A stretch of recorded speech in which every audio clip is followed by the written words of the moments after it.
Story 1. The Ice Road That Melted. Derek Paulson had been driving ice roads for 12 years, specializing in winter deliveries across frozen lakes in northern Canada. On February 8, 2019, he was hauling a load of mining equipment from Yellowknife to a remote diamond mine accessible only by ice road across Great Slave Lake. His truck was a 2017 Kenworth C500 specifically configured for ice road work, with wide tires for weight distribution and emergency equipment including survival gear and flotation devices. The winter morning was brutally cold, temperatures at minus 35 degrees Celsius, perfect conditions for ice road travel with the lake frozen to a depth of over 4 feet. Derek had crossed this particular ice road dozens of times, knew every marker and pressure ridge, understood the routes that were safe and the areas to avoid where underwater currents could weaken the ice. The mining company paid premium rates for ice road drivers, compensating for the inherent danger of driving fully loaded trucks across frozen water. Derek was cautious and experienced, never taking unnecessary risks, always checking ice thickness reports and weather conditions before departing. The crossing was approximately 60 kilometers across the lake, normally taking about 90 minutes at the careful speeds required for ice road travel. Derek departed the southern shore at 9:00 a.m., his truck loaded with approximately 40 tons of equipment, well within the safe weight limit for the ice thickness. The sky was clear, visibility excellent, the ice road marked with wooden stakes and reflective tape creating a visible path across the white expanse. 20 kilometers into the crossing, Derek noticed something unusual. Water was pooling on the ice surface ahead, creating dark patches that indicated either overflow from pressure cracks or, more concerning, meltwater from thinning ice. But the temperature was far below freezing, minus 35, with no warming trend. Conditions that should make surface melting impossible. Derek slowed his truck to a crawl, approaching the water carefully, trying to determine its depth and source. The water was several inches deep, spread across the entire width of the ice road for approximately 50 meters. Derek stopped his truck and climbed down to investigate, his boots crunching on the ice as he walked toward the water. He knelt at the edge of the pool and dipped his gloved hand in, finding the water was warm, impossibly warm, maybe 10 or 15 degrees Celsius despite the frigid air temperature. Steam rose from the surface where the warm water met the cold air, creating a thin mist. Derek's mind raced through possibilities. Warm water on the ice surface suggested an underground thermal source, perhaps a hot spring or volcanic activity warming the lake from below. But Great Slave Lake had no known thermal features, was geologically stable, showed no history of such phenomena. Yet here was warm water, melting, the ice from beneath, creating a hazard that shouldn't exist but definitely did. Derek returned to his truck and radioed the ice road maintenance station, reporting the warm water and requesting guidance. The response was confused and skeptical. "Derek, that's not possible. The temperature is minus 35. There's no thermal activity in that area. Are you sure you're seeing water and not just a shadow or ice with different optical properties?" Derek confirmed he was absolutely certain, had touched the water, felt its warmth, saw the steam rising from it. The maintenance station instructed Derek to turn back, to abort the crossing and return to the southern shore while they investigated. Derek agreed and began the process of turning his truck around, a delicate maneuver on ice that required careful steering to avoid stressing the surface with sharp turns. As he maneuvered, Derek noticed the water was spreading, the pool growing larger, extending in all directions as if the warm source beneath was intensifying. Then Derek felt his truck shift, the ice beneath his rear wheels sagging slightly. The sensation was subtle but unmistakable to an experienced ice road driver. The ice was weakening, losing its structural integrity as the warm water from below melted it from underneath. Derek accelerated gently, trying to move forward and away from the weakening area, but his trailer wheels broke through, punching into the ice and dropping into the water beneath. Derek's truck lurched backward, the cab tilting as the trailer dragged it toward the hole. Derek grabbed his emergency pack, threw open the door and jumped from the cab, landing hard on the ice and rolling away from the truck. He watched in horror as his truck, his cargo, his livelihood slipped backward into the expanding hole, the ice shattering around it with sounds like gunfire, the vehicle disappearing beneath the surface in less than 30 seconds. Derek scrambled away from the hole, moving toward what he hoped was more stable ice. But the entire area was compromising now, cracks spreading in spiderweb patterns from the central hole, the warm water attacking the ice structure from below. Derek ran, his survival pack bouncing on his back, his boots slipping on the increasingly wet ice surface, heading back toward the southern shore 20 kilometers away. Behind him, Derek heard more cracking, the sounds of ice breaking apart on a massive scale. He risked a glance back and saw the hole had expanded to hundreds of meters wide, a vast area of open water in the middle of what should have been solid ice, steam rising from the surface in thick clouds. And in that open water, Derek saw something that made his blood freeze colder than the air around him. Bodies. Dozens of bodies floating in the water, some fresh and some decomposed, all wearing the clothing of ice road truckers. The bodies bobbed in the current created by whatever warm source was melting the ice, their dead faces turned upward toward the sky, eyes open and clouded, mouths agape as if they had died screaming. Derek recognized some of the clothing, remembered drivers who had disappeared on ice roads over the years, trucks and operators who had vanished without trace, attributed to breaking through thin ice and sinking to the lake bottom. But these bodies hadn't sunk. They had been held beneath the ice, trapped by something that kept them near the surface, and now the melting ice was releasing them, bringing them up to float in the warm water that had claimed them. Derek saw his truck among the bodies already sinking, the cab disappearing beneath the surface as water flooded into it, and he wondered if his body would have joined the collection if he hadn't escaped when he did. Derek kept running, his lungs burning from the extreme cold, his legs aching from the exertion. The ice held beneath him, the weakened area apparently localized to the zone above the warm water source. After an hour of running and walking, Derek reached the southern shore, collapsing on solid ground and immediately radiating for rescue. Emergency services arrived within 40 minutes, finding Derek hypothermic and exhausted but alive. Derek reported what he had seen: the warm water, the massive hole, the bodies floating in the open lake. Rescue helicopters were dispatched to investigate, but by the time they reached the location, the hole had closed, the ice frozen solid again. No evidence of open water or bodies or anything unusual. The temperature had remained constant at -35, conditions that should have kept any open water frozen solid within minutes. Yet Derek insisted the hole had been hundreds of meters wide and filled with corpses. The mining company denied Derek's account, suggested he had experienced a hallucination from stress or early hypothermia, refused to acknowledge that bodies of missing drivers might be trapped beneath the ice. They recovered Derek's truck 3 weeks later when the ice road season ended and specialized equipment could be brought in. The truck was found on the lake bottom in 200 feet of water, crushed by pressure but intact enough to confirm it had sunk through ice.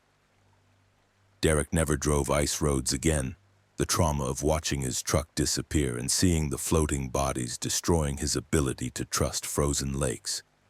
He researched missing ice road drivers, finding records of 17 disappearances over 30 years on Great Slave Lake alone.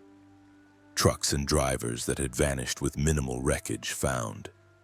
The official explanation was always the same: broke through thin ice, sank to the bottom, recovery impossible due to depth and conditions.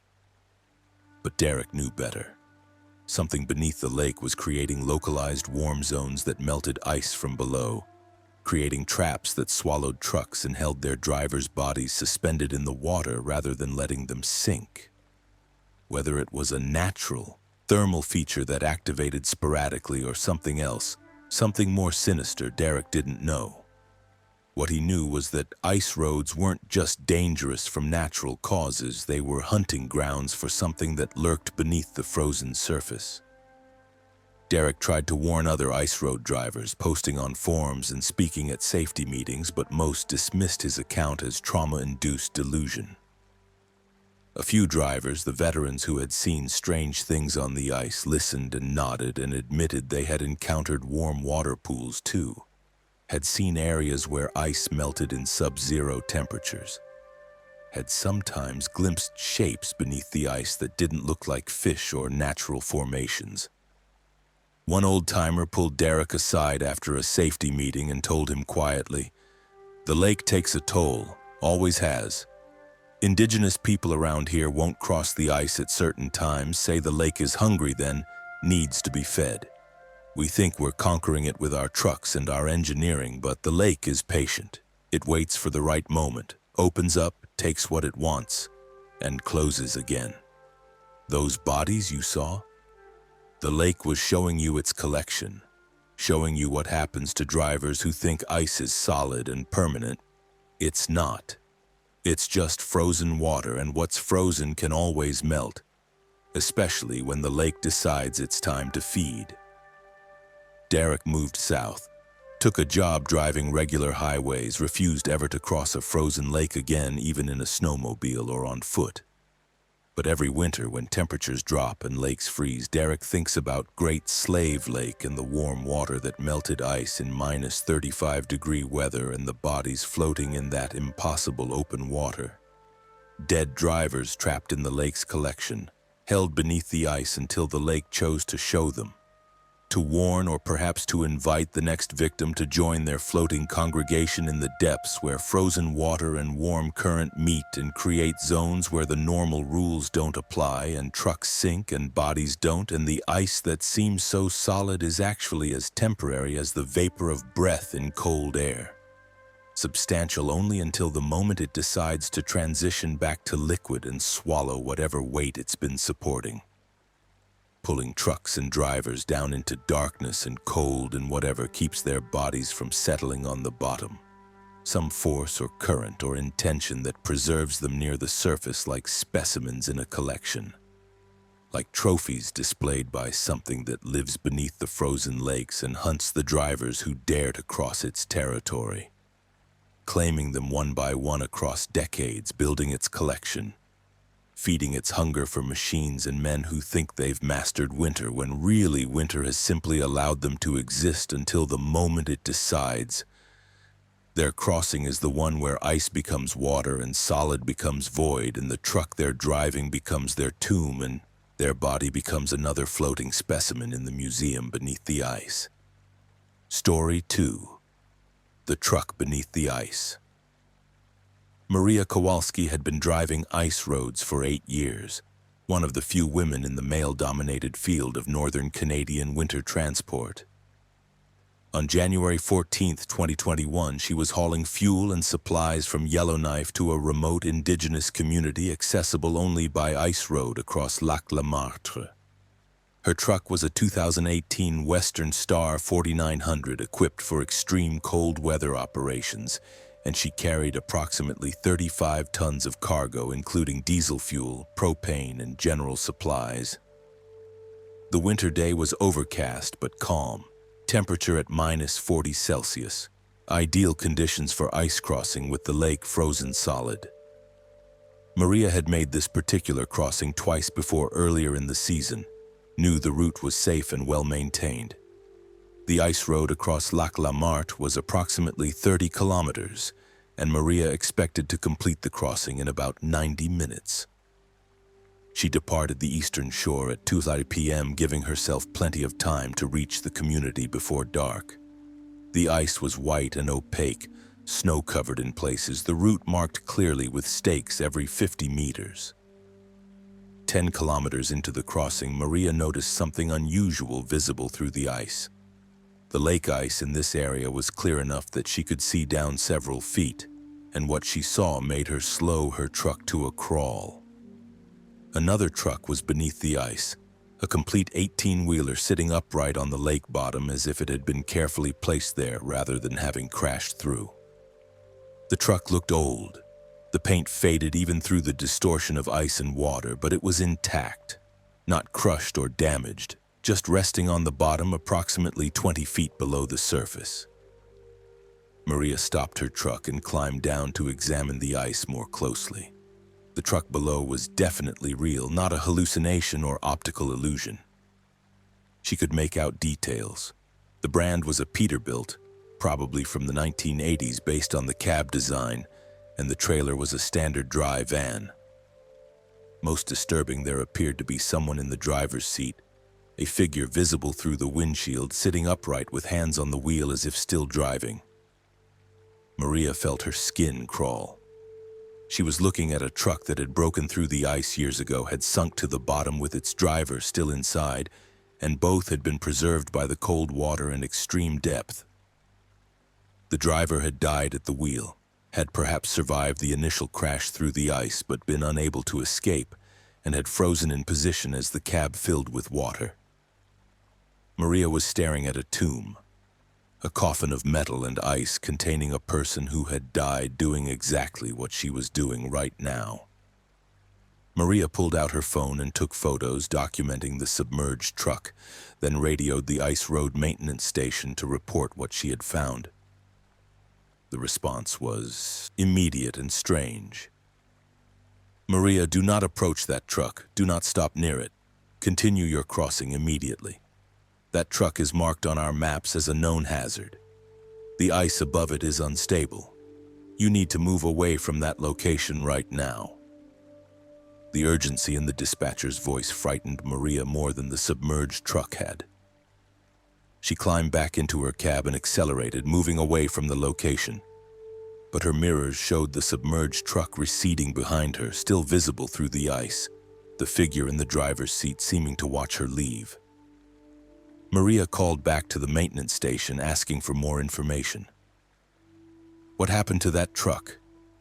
When did it go through? Why wasn't it recovered? The dispatcher's response was reluctant, as if revealing information that should remain hidden. That truck went through the ice in 1987. Driver's name was Robert Mackenzie. He radioed that he was crossing, then went silent. Search crews found the truck 3 days later, visible through the ice, just like you saw it. They tried to recover it, but every time equipment got close to that location, the ice would crack and become unstable. 2 recovery workers nearly died when their equipment broke through.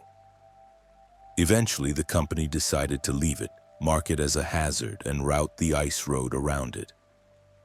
The ice above that truck has been unstable for 34 years. Something about the truck's presence weakens the ice, makes it dangerous even when the surrounding area is solid. Maria processed this information, her unease growing. A truck that had been sitting on the lake bottom for 34 years, creating a permanent weak spot in the ice, with its dead driver still inside, preserved by the cold. The image haunted her as she continued her crossing, and Maria found herself checking her mirrors compulsively, half expecting to see the submerged truck following her somehow, rising from the depths to pursue her across the ice. As Maria approached the 20-kilometer mark, approximately 2/3 across the lake, her truck's engine began sputtering.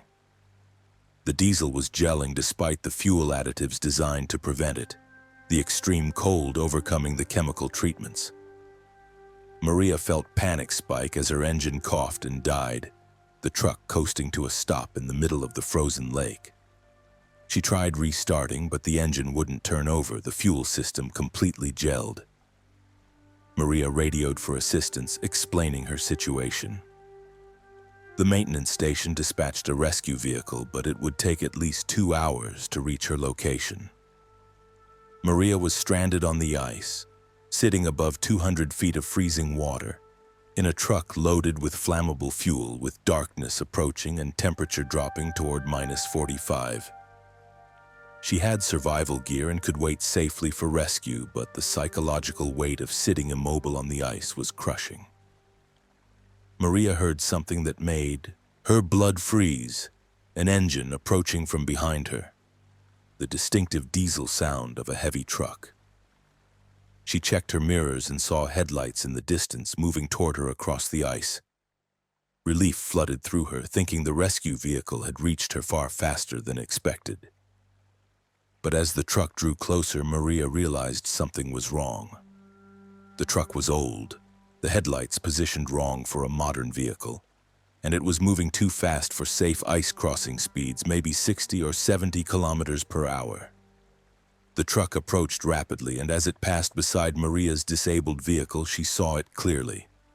A 1980s Peterbilt, identical to the truck she had seen beneath the ice. Same paint color, same cab design, same everything. And in the driver's seat, visible through the window for just a moment, was a man with gray skin and eyes that were completely white, looking straight ahead with his hands gripping the wheel, driving the ghost of his truck across the ice decades after sinking to the lake bottom. The ghost truck passed Maria and continued toward the western shore, its taillights receding into the distance. Maria sat frozen in shock, unable to process what she had just witnessed. She grabbed her radio and tried to report it, but her voice wouldn't work, her throat locked with terror. Minutes passed, maybe 5 or 10, and then Maria saw the ghost truck's taillights stop in the distance. The truck sat motionless for perhaps 30 seconds, then its lights tilted downward, angling toward the ice, and disappeared. Maria understood immediately. The ghost truck had broken through the ice, had reenacted its death, had crashed through at the same location where the original accident had occurred. The ghost of Robert Mackenzie was replaying his final journey, driving his truck across the lake every night, reaching the weak point and breaking through, experiencing his death again and again in an eternal loop that would continue as long as his physical truck remained on the lake bottom.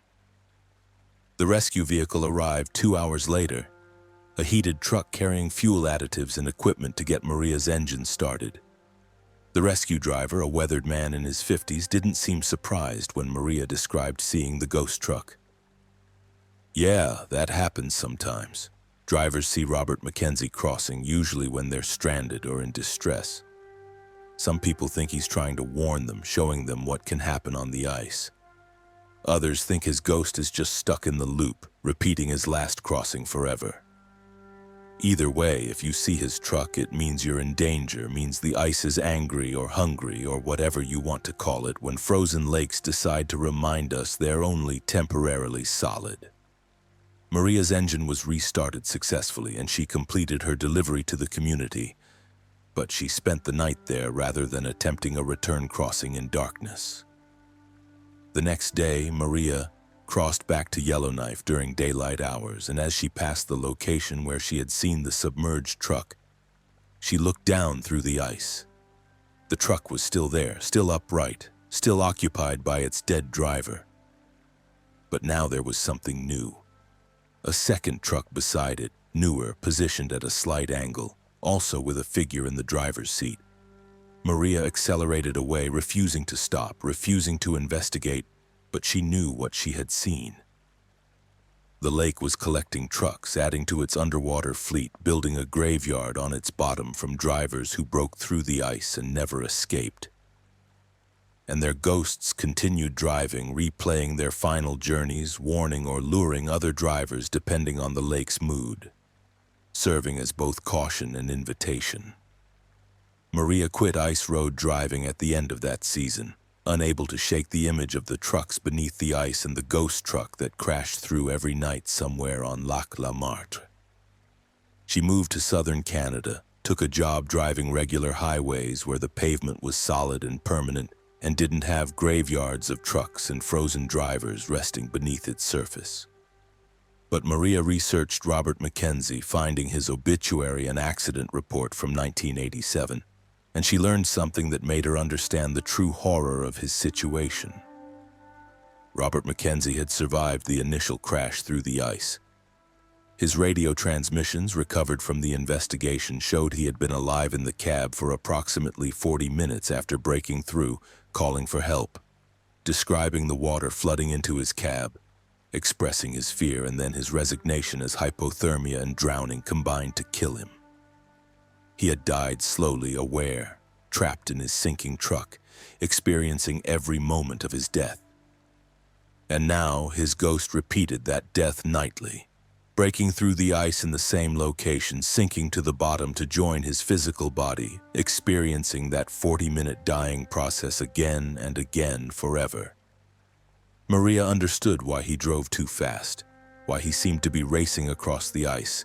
He was trying to reach the end, trying to get to the crash point and finish the dying so he could start over and try again, hoping someday to cross successfully, to break the loop and reach the western shore alive, to undo his death through infinite repetition, until eventually one crossing worked and freed him.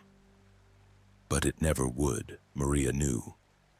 The ghost truck would break through at the same location every time because that's where the physical truck rested on the bottom, creating the weak point that would eternally swallow its ghost.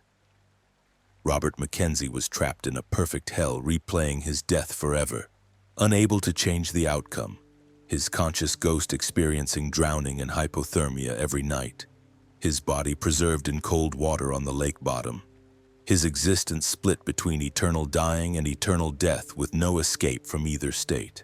Maria tried to get the truck recovered, writing to the company, the government, anyone who might authorize the expense and effort required. But the responses were always the same: too deep, too expensive, too dangerous, not cost-effective to recover a 35-year-old truck and the remains of a driver who had been dead for decades.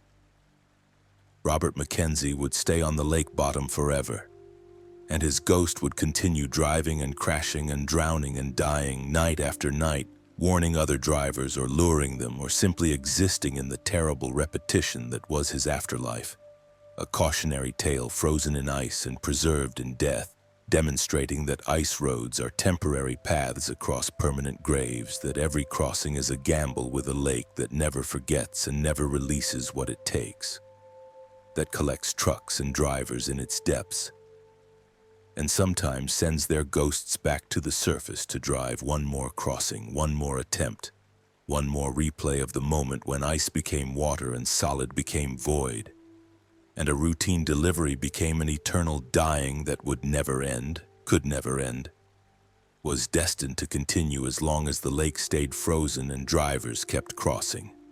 And Robert Mackenzie's physical truck remained on the bottom, creating the weak point where his ghost truck would break through tonight and tomorrow night and every night forever, adding another replay to the collection, another death to the tally, another circuit of the hellish loop where frozen lakes and ghost trucks and dead drivers intersect in the cold northern darkness. Story 3. The Hand Beneath the Ice. James Thornton had been driving ice roads for 15 years, working primarily in the Northwest Territories, hauling supplies to diamond mines and remote communities. On March 3, 2016, he was making a crossing of Lake Athabasca on the ice road between Fort Chipewyan and uranium mines on the North Shore. His truck was a 2014 Kenworth T800 carrying mining equipment and fuel, approximately 40 tons total weight. The late winter day was cold, minus 30 Celsius, with high clouds filtering the sunlight and creating flat lighting that made ice features difficult to distinguish. James had crossed Lake Athabasca dozens of times, considered it one of the safer ice road routes due to the lake's size and the regular maintenance of the crossing. The route was approximately 70 kilometers across open ice, usually taking about 2.5 hours at the careful speeds required. James departed the southern shore at 10 a.m., expecting to reach the mines by early afternoon. The ice was thick, over 4 feet in most places, with no warnings of weak spots or pressure ridges. 30 kilometers into the crossing, James noticed something dark visible through a clear patch of ice ahead of him. As he drew closer, slowing his truck to examine it, James saw it was a hand, a human hand, pressed against the underside of the ice as if someone was beneath the frozen surface pushing up, trying to break through. The hand was pale, almost blue-white, with the fingers spread wide and the palm flat against the ice, creating a visible print. James stopped his truck, his heart pounding, and climbed down to examine the hand more closely. Up close, it was undeniably human, adult-sized, with fingernails visible and what looked like a wedding ring on the fourth finger. But the hand couldn't be real, couldn't belong to a living person because it was beneath 4 feet of solid ice. This was either a corpse trapped in the lake, someone who had drowned and whose body had frozen in position against the ice, or it was something else, something James's rational mind refused to consider. James took photos, then radioed the ice road maintenance station to report what he had found. The dispatcher sounded tired and unsurprised. "James, you're at approximately the 30-kilometer mark, correct? You're seeing the hand. Yeah, we know about it. It's been there for 6 years. Shows up every winter in the same location, same position. We don't know what it is. We've drilled cores through the ice, sent down cameras, nothing beneath the ice but water. No body, no physical hand, nothing that could be creating the image. But drivers see it every year, clear as day, a hand pressed against the ice from underneath." James felt his skin crawl. The maintenance station was telling him the hand had no physical source, was a visual phenomenon without explanation, an image that appeared in the ice every winter but corresponded to nothing real beneath the surface. Yet James was looking at it right now, detailed and clear, undeniably a human hand in appearance. "What am I supposed to do?" James asked, his voice shaking slightly. "Do I just drive over it?" The dispatcher's response was matter-of-fact. "Yeah, drive over it. The ice is solid. Whatever creates the image doesn't affect the structural integrity. Just keep moving. Don't stop there for extended periods." Some drivers who've stopped near the hand report unusual experiences. Better to just keep going and not think about it too much. James climbed back into his truck, but before he released the brake, he looked one more time at the hand beneath the ice. As he watched, the fingers moved, curling slightly as if beckoning or reaching. The motion subtle but definite.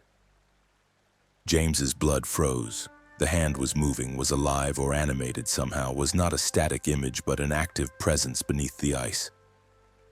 James threw his truck into gear and accelerated, driving over the hand, his wheels passing directly above it, and he felt an impact. A thump transmitted through the ice and into his truck's suspension. Something had struck the underside of the ice, struck it hard enough to be felt through 4 feet of frozen water, timed perfectly to coincide with James driving over the hand. James checked his mirrors and saw the hand was no longer visible, behind him the ice appearing normal and clear. But James's sense of safety was shattered. Something beneath the lake was aware of him, was tracking his movement, was trying to reach up through the ice to... What? Touch him? Grab him? Pull him down? James continued across the lake, his eyes scanning the ice ahead for any other anomalies, his grip tight on the steering wheel. 20 minutes later, approximately 10 kilometers further north, James saw another hand, this one in a different position. Fingers splayed as if bracing against the ice, pushing up with force. James didn't stop this time, just drove over it, and again he felt the thump, the impact from below timing perfectly with his passage. The hands continued appearing every few kilometers, always slightly different in position, sometimes alone and sometimes in pairs, like someone was beneath the ice doing push-ups or trying to force their way through the frozen surface. Each time James drove over a hand, he felt the impact, the strike from below that confirmed something was down there, something was aware of him, something was following his route and trying to reach him.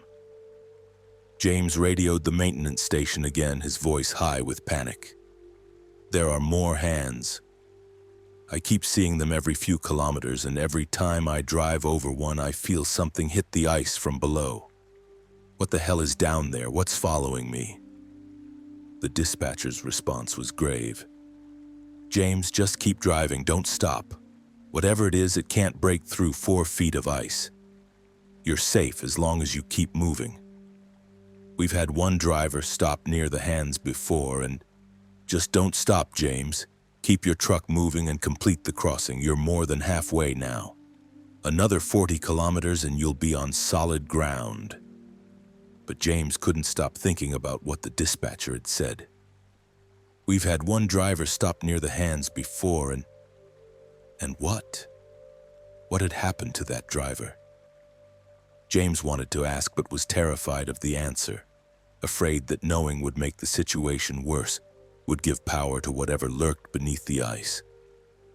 So he drove, and the hands kept appearing, and the impacts kept striking, and James felt like he was driving across the body of something massive, some entity that stretched across kilometers of lake bottom, reaching up with countless hands to try to breach the barrier of ice that protected travelers from its grasp. Then James saw something ahead that made him slam on his brakes, stopping his truck despite the dispatcher's warning not to. The ice ahead was no longer opaque, was perfectly clear like glass, and James could see down into the water below.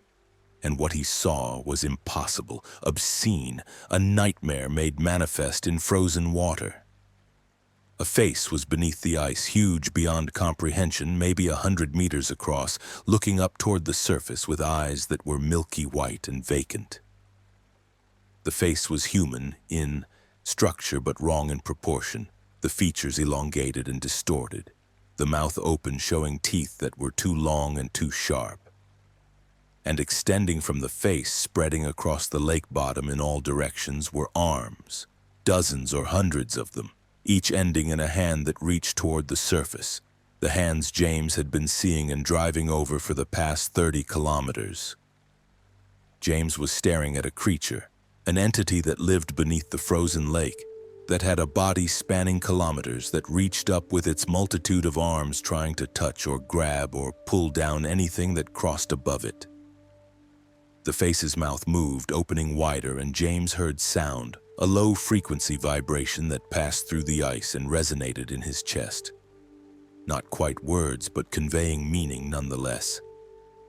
Hunger, loneliness, the desire to pull something down from the world above, to bring life into the cold depths, to feed or consume or simply have company in the dark water. James screamed, his sanity cracking under the weight of the impossible sight. He threw his truck into reverse, trying to back away, but the ice beneath his rear wheels cracked, not breaking through but fracturing, thin lines spreading from his tires. The creature's eyes, those vast milky orbs, focused on James's truck, and the arms beneath the ice began moving, pulling the creature's face closer to the surface, reducing the distance between its massive mouth and the layer of ice that protected James. James shifted into forward gear and floored the accelerator, his truck surging ahead across the clear ice, directly over the creature's face. He felt impacts, dozens of them, the creature's many hands striking the ice from below, hitting in sequence as James's truck passed over them.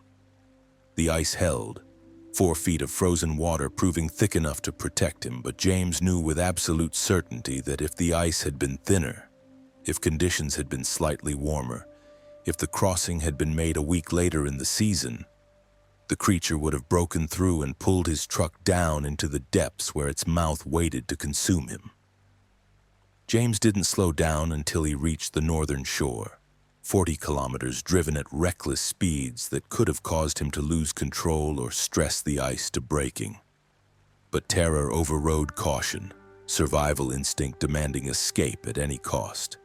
When James's wheels finally rolled off the ice and onto solid ground, he collapsed over his steering wheel, shaking and crying, unable to process what he had seen. James completed his delivery to the mine but refused to make the return crossing.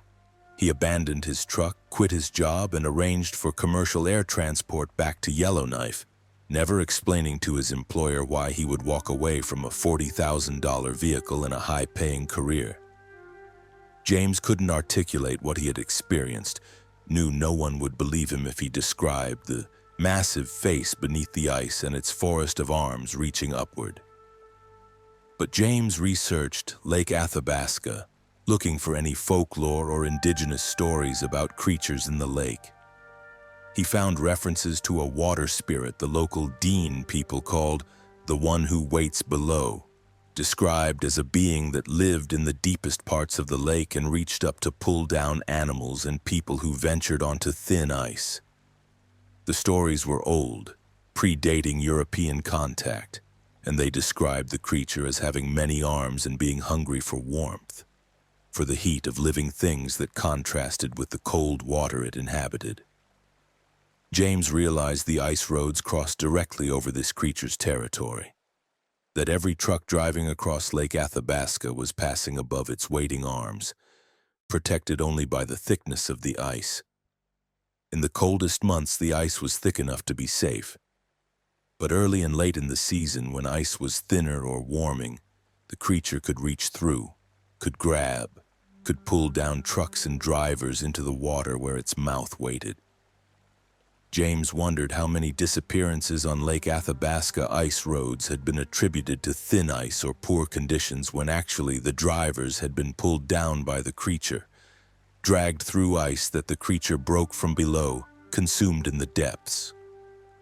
The official reports would say, broke through ice, sank, body not recovered.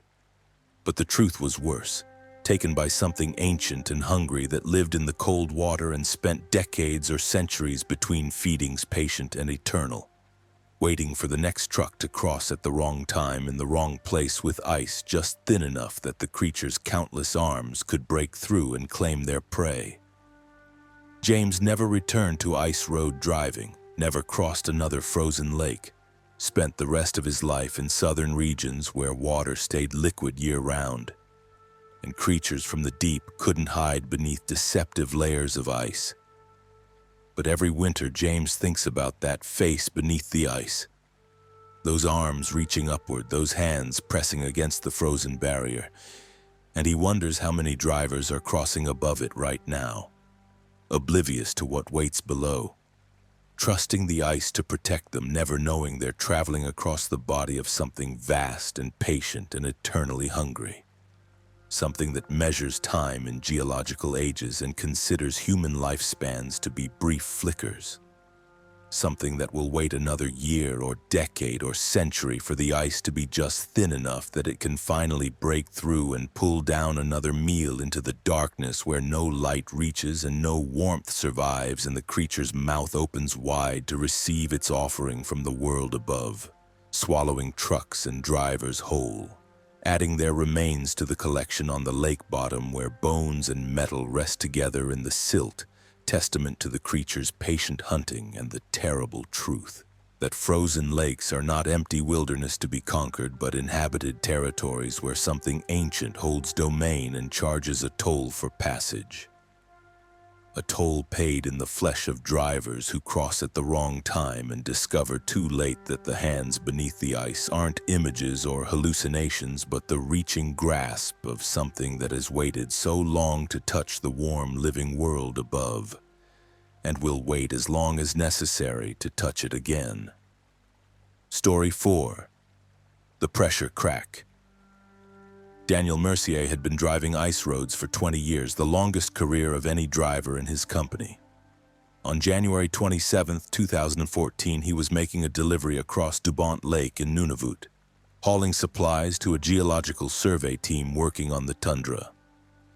His truck was a 2011 Kenworth T800 specially configured for extreme northern operations, carrying approximately 30 tons of equipment, food, and fuel. The winter morning was clear and bitterly cold, -43 Celsius, with no wind and perfect visibility across the vast frozen lake. Daniel had crossed Dubont Lake twice before earlier in the season, knew the ice road was well established and safe. The lake was enormous, the crossing approximately 50 kilometers of relatively straight travel across featureless white ice. Daniel departed the southern shore at 8 a.m., planning to reach the survey camp by noon. The ice was smooth, snow blown clear in many areas, allowing Daniel to see through the frozen surface to the water beneath in patches where ice was transparent. 25 kilometers into the crossing, Daniel encountered a pressure crack, a linear feature in the ice where two massive ice sheets had collided and created a raised ridge. Pressure cracks were common on large frozen lakes, caused by thermal expansion and contraction, creating forces that pushed ice into buckled formations. This particular crack ran perpendicular to Daniel's route, extending in both directions beyond visual range, a wall of broken ice chunks frozen together in a ridge approximately 2 meters high. The ice road crossed the pressure crack at a prepared location where the ridge had been graded and packed to create a safe crossing point. Daniel approached slowly, downshifted his transmission, and began climbing the gentle ramp that led over the pressure crack. His front wheels reached the top of the ridge, and Daniel saw something that shouldn't exist. On the far side of the pressure crack, the ice was different, darker, with a texture that looked rough rather than smooth. Daniel's truck crested the pressure crack, and as his cab descended the far side, he felt the temperature drop dramatically. His cab thermometer, which had been reading -43, suddenly showed -68, a drop of 25 degrees in seconds. The heated air in his cab felt inadequate, and Daniel saw his breath becoming visible despite the heater running at maximum. He checked his mirrors and saw something impossible. The pressure crack behind him was glowing, emanating a pale blue light, and the ice on the southern side of the crack, the side he had just left, looked normal and white, while the ice ahead of him was dark and wrong. Daniel stopped his truck, trying to process what was happening. He had crossed the pressure crack and somehow entered a different environment, a zone where temperature was lower and ice was different and light was strange.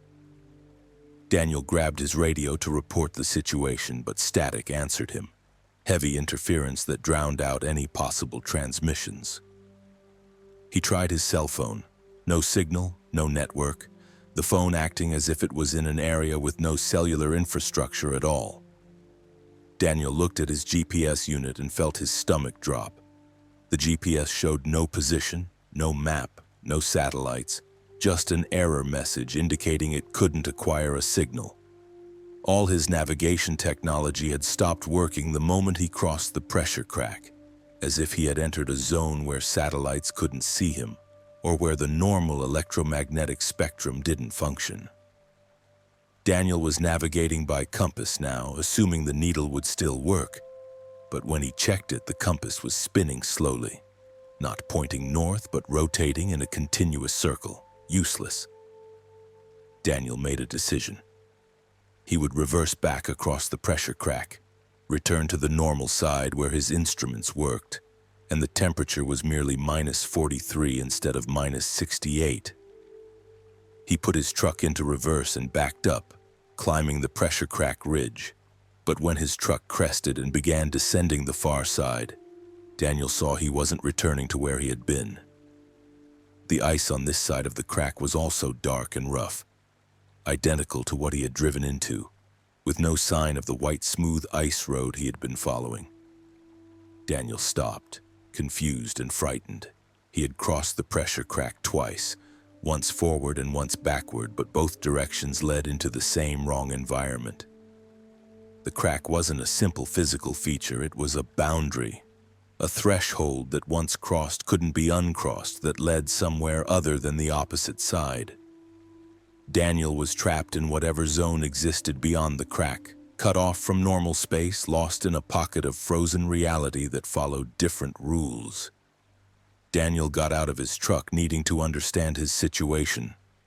The cold hit him like a physical force, -68 penetrating his insulated clothing almost immediately. Daniel couldn't survive outside for more than a few minutes in this temperature, would experience frostbite and hypothermia with terrifying speed. He looked at the pressure crack, seeing it stretch in both directions to the horizon, glowing with that eerie blue light, an impassable barrier or perhaps a permeable membrane that allowed passage in only one direction. Then Daniel noticed movement in the distance, shapes against the dark ice approaching, slowly. Daniel strained to see what they were, and as they drew closer, his blood froze colder than the air around him.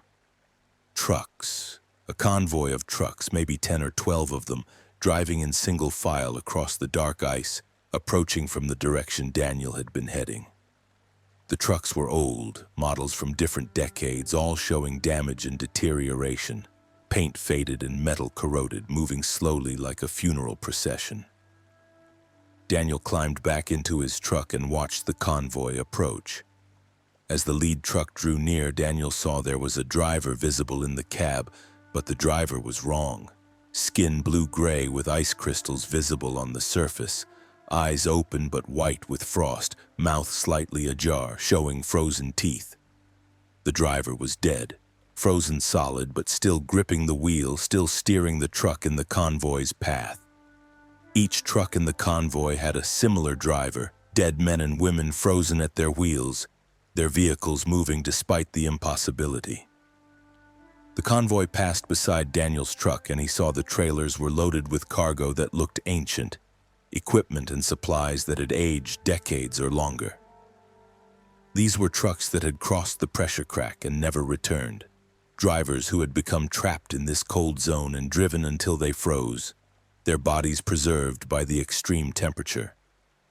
Their trucks continuing in an eternal circuit of the dark ice, following a route that had no destination, no purpose beyond movement itself. Daniel tried to start his engine, planning to join the convoy or at least follow it to see where it led, but his engine wouldn't turn over. The extreme cold had frozen his fuel, gelled his oil, made his truck's mechanical systems inoperable.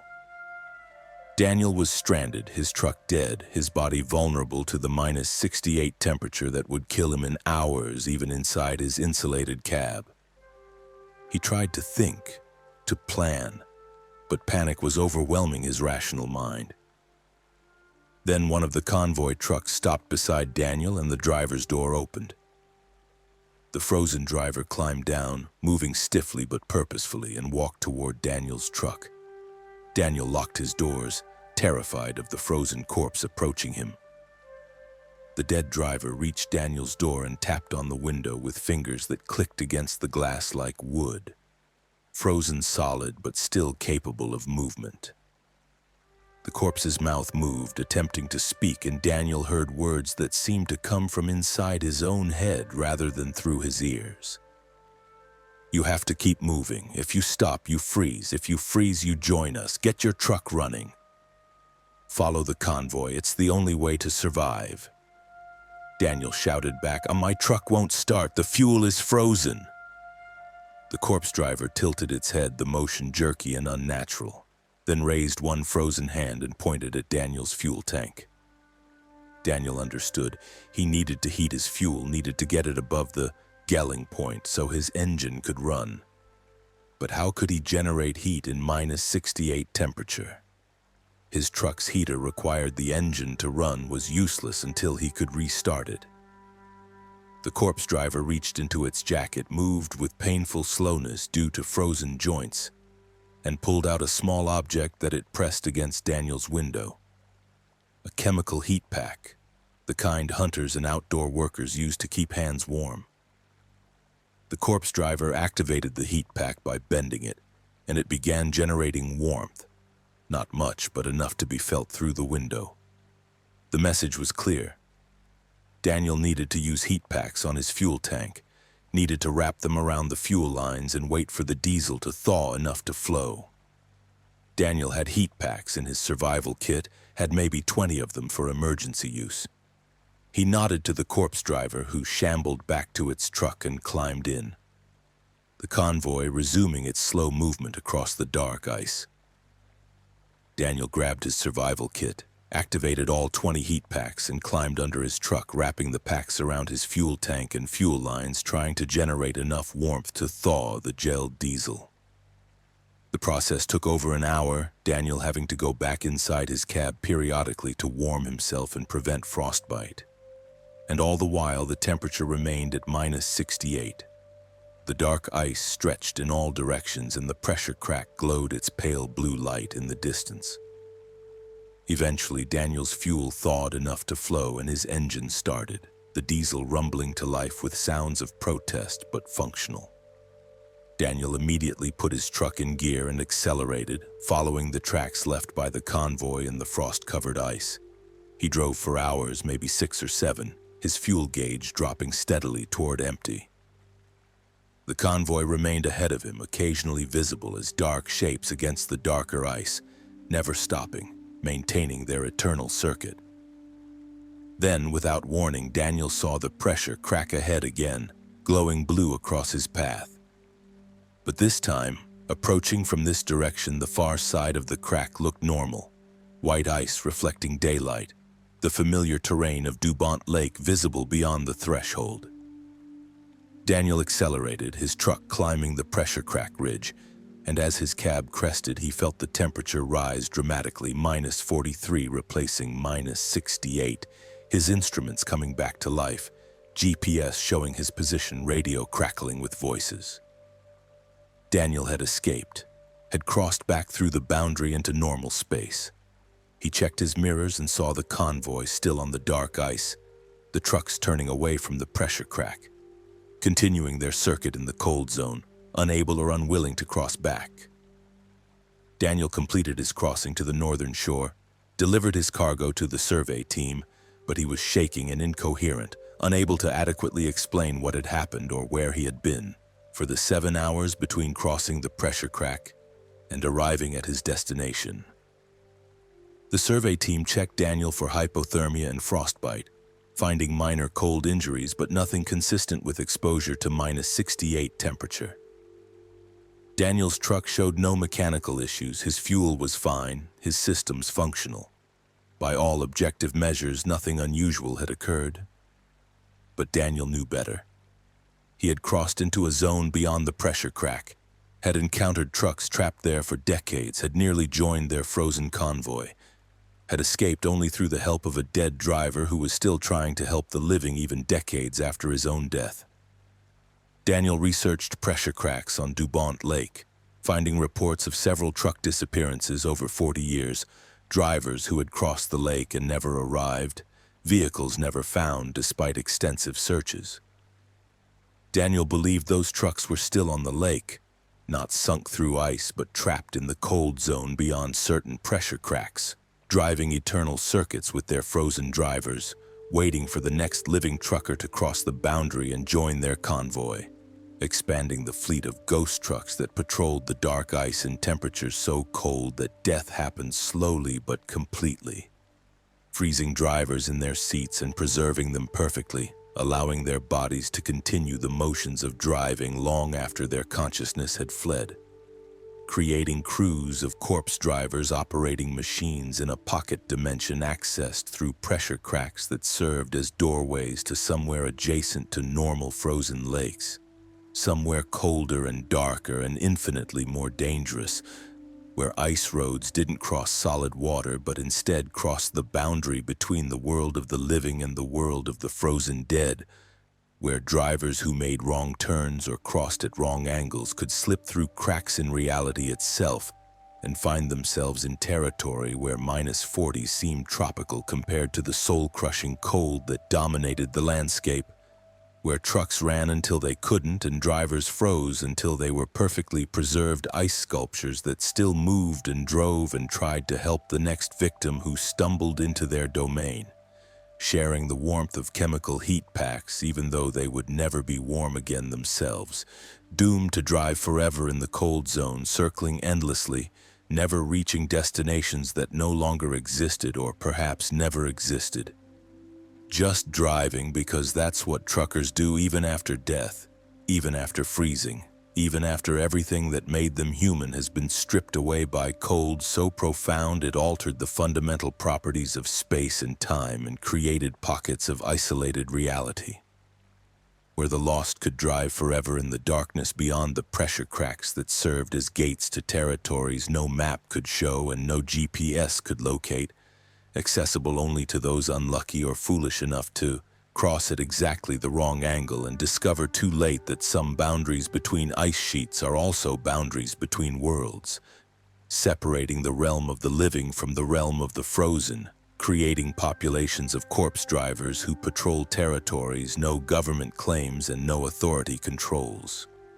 Independent nations of the frozen operating entirely outside human society, maintained by the cold itself, recruiting new members one truck at a time, building convoys that grow longer with each passing decade, fleets of ghost trucks that will drive forever through darkness and cold until the lakes themselves cease to freeze and the pressure cracks no longer form, and the doorways between worlds finally close for good. Story 5. The Breathing Hole. Patricia Yuan had been driving ice roads for 9 years, specializing in medical supply deliveries to remote northern communities. On February 18, 2020, she was crossing Great Bear Lake in the Northwest Territories, hauling urgently needed medications and medical equipment to a small community on the northern shore. Her truck was a 2018 Freightliner Cascadia equipped with extra fuel tanks for extended range, carrying approximately 25 tons of cargo. The winter afternoon was calm, temperature at -38°C, with thin overcast creating diffuse light across the frozen lake. Patricia had made this crossing 3 times previously, knew the route was well maintained and considered safe. Great Bear Lake was one of the largest lakes in North America, the ice crossing spanning approximately 80 kilometers. Patricia departed the southern shore at 1 p.m., planning to reach the community before dark. The ice was thick, over 3 feet in most areas, the surface covered with wind-blown snow creating a white landscape that stretched to the horizon. 40 kilometers into the crossing, Patricia saw something ahead that made her slow down. A dark, circular hole in the ice, maybe 2 meters in diameter with water visible at the surface. The hole appeared to be a natural feature, perhaps a spot where thinner ice had melted through or where underwater currents kept the surface from freezing completely. The ice road had been routed around the hole, stakes marking a detour that added maybe 100 meters to the route. Patricia followed the detour, giving the hole a wide berth as she passed. As her truck drove alongside the opening approximately 20 meters away, Patricia heard something that made her heart skip.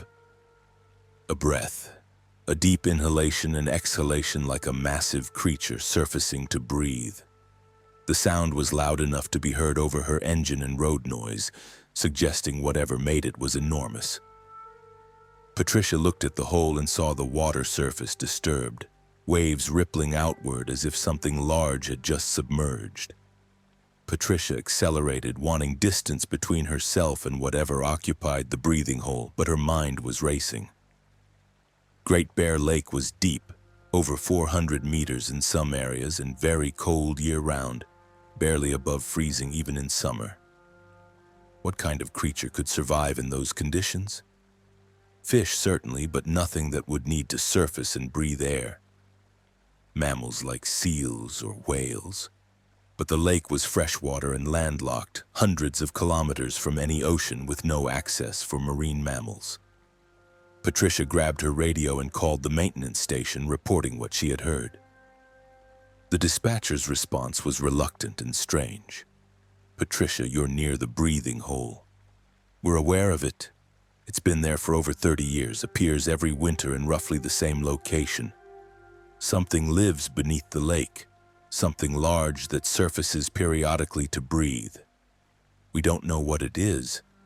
Biologists have investigated, but nothing has been conclusively identified. The ice road is routed around it for safety. Just keep moving and don't approach the hole." Patricia's hands tightened on the wheel. The maintenance station was casually acknowledging that an unknown creature lived in Great Bear Lake, something large enough to create sounds audible over a truck engine, something that had been present for over 3 decades. How had this not been major news? How was the scientific community not intensely studying this? Patricia asked these questions, her voice high with stress. The dispatcher sighed. It's been studied, Patricia. Government biologists, university researchers, even military sonar specialists. Nobody can get clear data. Whatever it is, it stays deep most of the time, only surfaces briefly to breathe. Sonar returns show something large, maybe 15 to 20 meters long, but the images are unclear. Some think it's a relic population of prehistoric creature, something that survived in the deep lake since the Ice Age. Others think it's something else, something that shouldn't exist at all. Either way, it's real. It's been here for decades, and it's generally not aggressive. Just give the breathing hole wide berth and complete your crossing. Patricia continued driving, but her mind was fixated on the creature. 15 to 20 meters long, large enough to be a whale or similarly sized animal, living in a freshwater lake with no apparent food source sufficient to sustain something of that size. What did it eat? The lake had fish, but could fish populations support a creature that massive? Or did it eat something else, something the biologists hadn't considered? Patricia's question was answered 10 kilometers later when she saw the second hole. This one wasn't a breathing hole, but a feeding hole. A massive irregular opening maybe 10 meters across, with ice fragments floating in the dark water and something visible in the depths. Shapes, pale and large, moving slowly beneath the surface. Patricia stopped her truck, unable to resist the pull of morbid curiosity, and climbed down to examine the hole from a safe distance. The shapes in the water were bodies, human bodies, at least a dozen of them floating just below the surface, preserved by the cold water, moving in the current created by something circling beneath them. Patricia saw the bodies were in various states of decay, some recent and some reduced to skeletons still held together by frozen tissue. And as Patricia watched, something rose from the depths, a massive form that passed among the bodies, its skin pale gray and smooth, its shape elongated like a massive eel or serpent. The creature's head broke the surface briefly, and Patricia saw features that were nightmare fuel. A mouth that opened wide, showing rows of teeth designed for gripping, not chewing.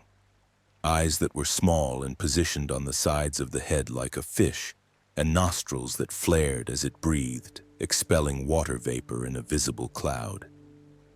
The creature was real, was physical, was something that existed in the world and hunted in Great Bear Lake, something that had learned humans crossed the ice in winter, and had adapted to breach through and take them. Patricia ran back to her truck, her survival instinct overriding her curiosity.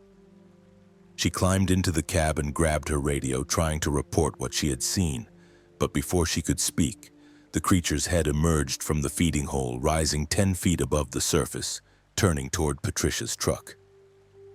The eyes focused on her, intelligent and aware, tracking her movement. The mouth opened and a sound emerged. Not quite a roar, but a deep resonance that Patricia felt in her chest, a vocalization that conveyed territoriality and warning. Patricia threw her truck into gear and accelerated, not caring about safe ice road speeds, just desperate to put distance between herself and the creature. But as she drove, Patricia saw more holes appearing in the ice ahead, dark openings that hadn't been there moments before. The creature breaking through from below, creating obstacles and barriers that forced Patricia to navigate around them. The creature was hurting her, Patricia realized, controlling her route, forcing her to drive in directions it chose. Patricia tried to outrun it, pushing her truck to dangerous speeds, but the creature was faster, its massive body moving through the water with speed that a truck on ice couldn't match. More holes appeared, surrounding Patricia, creating a maze of open water that limited her options. Patricia's truck slid on ice near one hole, the trailer fishtailing dangerously close to the edge. She regained control, but the near miss terrified her. One wrong move and she would slide into the water, become another body in the creature's collection, another victim of the thing that had learned to hunt on frozen lakes. Then Patricia saw it ahead. The original breathing hole, the first one she had passed. The creature was driving her in a circle, bringing her back to where it surfaced to breathe.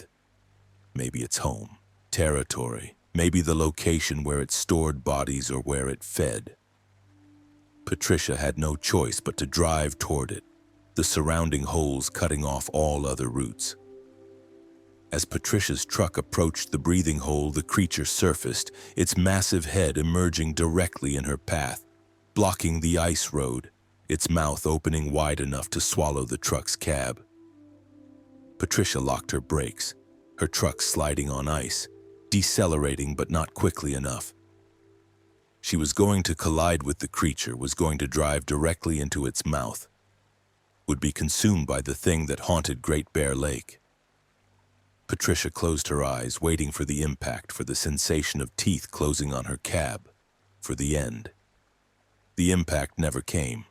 Patricia opened her eyes and found herself 50 meters past the breathing hole, her truck on the far side, the creature nowhere visible. She had passed through the location where the creature had been, but somehow she was beyond it, safe on the opposite side. Patricia checked her mirrors and saw the breathing hole behind her, dark water visible, no sign of the creature. She had survived, had passed through the encounter somehow. Either the creature had submerged at the last second or reality had skipped, eliding the collision that should have occurred. Patricia didn't slow down, didn't try to understand.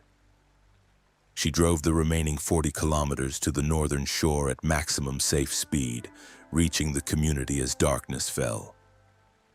She completed her delivery, but Patricia was shaking and incoherent, unable to explain clearly what had happened.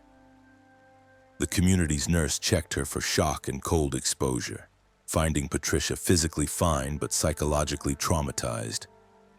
Patricia refused to make the return crossing, arranged for air transport back to Yellowknife, abandoning her truck at the community. The company retrieved the vehicle 2 weeks later using a different driver, finding it undamaged and functional. Patricia never returned to ice road driving, the encounter with the creature destroying her ability to trust frozen lakes. She reported what she had seen to wildlife authorities, described the bodies in the water, the feeding holes, the massive serpent-like creature. The authorities investigated, sending teams to Great Bear Lake, but they found no evidence of bodies, no unusual holes in the ice, no creature. The breathing hole was present and documented, but underwater cameras revealed nothing in the vicinity. Patricia's account was filed as a hallucination or stress-induced episode, dismissed officially, though some of the investigators privately admitted they believed something was in the lake, something that knew how to avoid detection, something that had been hunting there for decades. Patricia researched Great Bear Lake, finding records of disappearances spanning 70 years, ice road drivers and winter travelers who had vanished without trace, attributed to breaking through ice or getting lost in storms. But Patricia knew better. The creature had taken them, had breached through ice and grabbed them, had pulled them into the water where they drowned or froze and became part of the collection. Bodies preserved in cold water, stored around the feeding hole like a larder, available for the creature to consume at its leisure. And Patricia wondered how many other frozen lakes harbored similar creatures, predators that lived in the depths and learned to hunt on the ice during winter, breaking through to grab prey, collecting bodies in underwater caches, breathing through holes that appeared natural but were actually evidence of territories claimed by things that predated human knowledge of the North, ancient survivors from colder epochs when creatures had to be massive and adaptive to survive, when hunting meant patience and strategy and understanding that prey would come to you if you simply waited and maintained your breathing hole and created your feeding zones and learned the routes that humans would travel, intersecting with them at the right moments, catching the unlucky or slow or distracted, pulling them down into water so cold it preserved flesh perfectly, allowing the creature to feed for months on a single kill, making winter the prime hunting season when ice concentrated prey into predictable paths,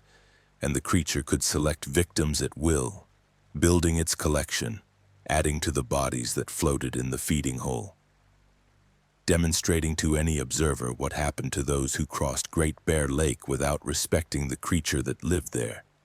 The thing with teeth and intelligence and territorial drive that had claimed the lake as its exclusive hunting ground and charged a toll for passage, a toll paid in flesh by some percentage of travelers who would never reach their destinations, whose trucks would be found abandoned or never found at all, whose bodies would drift in cold water beneath the ice, preserved and stored and eventually consumed by something that had learned humans were predictable and vulnerable and delicious. The perfect prey for a creature that could outswim any attempt at escape and could break through ice that seemed solid and could surface with its massive jaws open wide enough to swallow entire truck cabs and drag them beneath the water where no rescue was possible, and no evidence would remain except another mystery on frozen lakes that humans crossed, thinking they understood the dangers while never suspecting the greatest danger wasn't the ice, but what lived beneath it, waiting patiently for the next meal to drive across its territory, trusting in frozen water that the creature could breach at will, hunting grounds that would remain productive as long as humans kept building ice roads across Great Bear Lake, providing the creature with an endless supply of victims who would never know what killed them, would never surface again except as bodies in the feeding hole. Proof that some lakes aren't empty wilderness but inhabited territories where apex predators still hunt, and humans are just another prey species traveling through domains they don't own and can't control, paying tolls they never agreed to in a currency of flesh and life and terror that funds the creature's existence through the long northern winters. When ice makes the lake accessible and prey becomes concentrated, and the breathing hole marks the center of a hunting territory that claims lives regularly and will continue doing so as long as frozen lakes exist and drivers cross them and the creature waits beneath, patient and eternal, and always hungry. Story 6. The Frozen Convoy. Michael Santos had been driving ice roads for 11 years, working primarily in northern Manitoba hauling supplies to remote mining operations. On December 12, 2017, he was part of a 3-truck convoy crossing Lake Winnipeg, each truck carrying mining equipment and fuel to camps on the eastern shore. The convoy was standard practice for dangerous crossings, providing mutual support and assistance if any vehicle encountered problems. Michael's truck was a 2015 International Pro Star, positioned in the middle of the convoy between the lead truck driven by Carl Henderson and the trailing truck driven by Susan Park. The winter morning was cold and clear, temperature at -42 Celsius with no wind, ideal conditions for ice crossing. The route across Lake Winnipeg was approximately 90 kilometers, usually taking about 3 hours at the careful speeds required. The convoy departed the western shore at 7 a.m., maintaining 50-meter spacing between vehicles. Their CB radios active to coordinate movement and share observations. The crossing proceeded normally for the first hour, the convoy making steady progress across white ice that was thick and solid. Carl's voice came over the CB periodically, reporting conditions ahead, noting minor pressure ridges in clear areas, keeping Michael and Susan informed. Michael felt safe in the convoy, knowing that if anything went wrong, he had immediate support from experienced drivers fore and aft. Then, without warning, Carl's radio transmission cut off mid-sentence. Michael looked ahead and saw Carl's truck had stopped, sitting motionless on the ice approximately 100 meters ahead. Michael radioed Carl, calling for him to report his status, but received no response. Susan's voice came from behind, confused and concerned. "Michael, what's going on?" "Why did Carl stop?" Michael responded. "I don't know, he's not answering. I'm going to pull up alongside him and check." Michael accelerated slightly, closing the distance to Carl's truck. As he drew nearer, Michael saw something that made his skin crawl. Carl's truck was covered in frost, completely encrusted with ice crystals that had formed on the exterior surfaces, making the vehicle look like it had been parked in a blizzard for hours, despite the clear, calm conditions. The windows were opaque with frost, impossible to see through. Michael stopped his truck alongside Carl's and grabbed his radio. "Susan, Carl's truck is frozen over. Something's wrong, I'm going to check on him." Michael climbed down from his cab, the extreme cold hitting him immediately. He approached Carl's truck, noting the frost was thick, maybe half an inch of ice covering the metal and glass. Michael wiped the driver's window with his gloved hand, clearing enough frost to see inside. What he saw made him recoil in horror. Carl was in the driver's seat, frozen solid, his skin blue-white and covered in ice crystals, his eyes open and staring sightlessly ahead, his hands still gripping the wheel. Carl was dead, frozen completely in seconds or minutes, his body preserved in position. The interior of the cab was frosted over, every surface covered in ice, the windows coated from the inside, suggesting temperatures in the cab had dropped far below even the extreme external conditions. Michael backed away, his mind refusing to process what he had seen. How could Carl have frozen that quickly? The truck should have retained heat for minutes or hours after the engine stopped, the insulation preventing rapid temperature loss. Yet Carl had frozen solid, his entire truck had frozen, as if exposed to temperatures far below -42, maybe -100 or colder, cold enough to flash freeze a human body. Michael ran back to his truck, grabbing his radio. "Susan, Carl's dead. He's frozen in his cab. I don't know what happened, but we need to get off this lake right now." Susan's voice came back, high with panic. "Michael, I can't move. My truck just died. Engine cut out, won't restart. I'm losing cabin heat. It's getting cold fast. What's happening?" Michael looked in his mirror and saw Susan's truck approximately 150 meters behind him. And even as he watched, frost began forming on its exterior, ice crystals spreading across the metal and glass like a living thing, encrusting the vehicle in seconds. Susan's voice over the radio became frantic. "Michael, it's freezing. The inside of my cab is freezing. I can see my breath. It's so cold. Help me, please." Her transmission degraded into static and then silence. Michael was alone now, the only survivor of the three-truck convoy, with Carl frozen ahead of him and Susan freezing behind him. Michael started his engine, intending to flee, but before he could put his truck in gear, he felt the temperature in his cab begin dropping.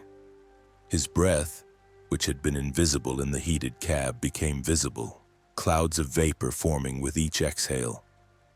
The windows began frosting from the inside, ice creeping across the glass despite the heater running at maximum. Michael realized with terror that whatever had killed Carl and Susan was affecting him now, was targeting his truck, was going to freeze him just as it had frozen them. Michael grabbed his survival pack and threw open the door, deciding to abandon his truck and run for the shore on foot. But as he stepped down from the cab, the ice beneath his boots cracked, not breaking through but fracturing in a circular pattern around his truck, cracks spreading outward in spiderweb formations. Michael looked down and saw something beneath the ice, something dark and massive moving in the water directly below his truck. The shape was huge, maybe 50 meters across, and it was rising, approaching the surface. Michael understood instantly. The creature beneath the ice was generating cold, was projecting or emanating temperatures far below natural levels, freezing anything above it. The convoy had driven over the creature's territory, and it was killing them, was flash freezing the trucks and drivers, claiming them for reasons Michael couldn't comprehend. Michael ran, sprinting away from his truck, trying to get clear of the area above the creature. But the frost followed him, spreading across the ice surface, creating a zone of supernatural cold that moved as the creature moved beneath. Michael's clothes began stiffening, ice forming on the fabric, his exposed skin burning with cold that penetrated through his insulation. He could feel his body heat being drawn out, pulled away by the presence beneath the ice, his core temperature dropping despite his exertion. Michael's legs gave out, no longer responding to his commands, the muscles frozen and unable to contract. He collapsed onto the ice, his body shutting down, hypothermia and freezing happening simultaneously and impossibly fast. Michael's vision dimmed, ice forming on his eyelashes, and his last sight was of his truck behind him. Completely encased in frost, frozen solid just like Carl's and Susan's trucks. A third victim in the convoy that had entered the creature's domain. Michael Santos died on the ice of Lake Winnipeg, his body frozen solid, joining Carl Henderson and Susan Park as casualties of something that lived beneath the frozen lake and hunted by generating cold, by creating temperatures so extreme that flesh and metal and fuel all froze instantly, preserving victims perfectly in the positions where death found them. The 3 trucks sat on the ice for 2 days before a search party found them, responding to the convoy's failure to arrive at the mining camps. The search party approached cautiously, seeing the frost-covered trucks sitting motionless on clear ice. They found all 3 drivers dead, frozen in their cabs or on the ice nearby. Their bodies preserved perfectly by cold that shouldn't have been possible. The search party's vehicles began experiencing temperature drops, their instruments showing readings of -70, -80, temperatures that exceeded their measurement capabilities. The searchers fled, abandoning the frozen convoy, reporting that the area was experiencing anomalous cold that made recovery impossible. The mining company hired specialized recovery teams with Arctic survival equipment, but every attempt to approach the frozen convoy resulted in equipment failure and extreme cold exposure. The trucks remained on Lake Winnipeg through the rest of winter, frozen in place until spring thaw allowed them to be recovered by boat after the ice melted.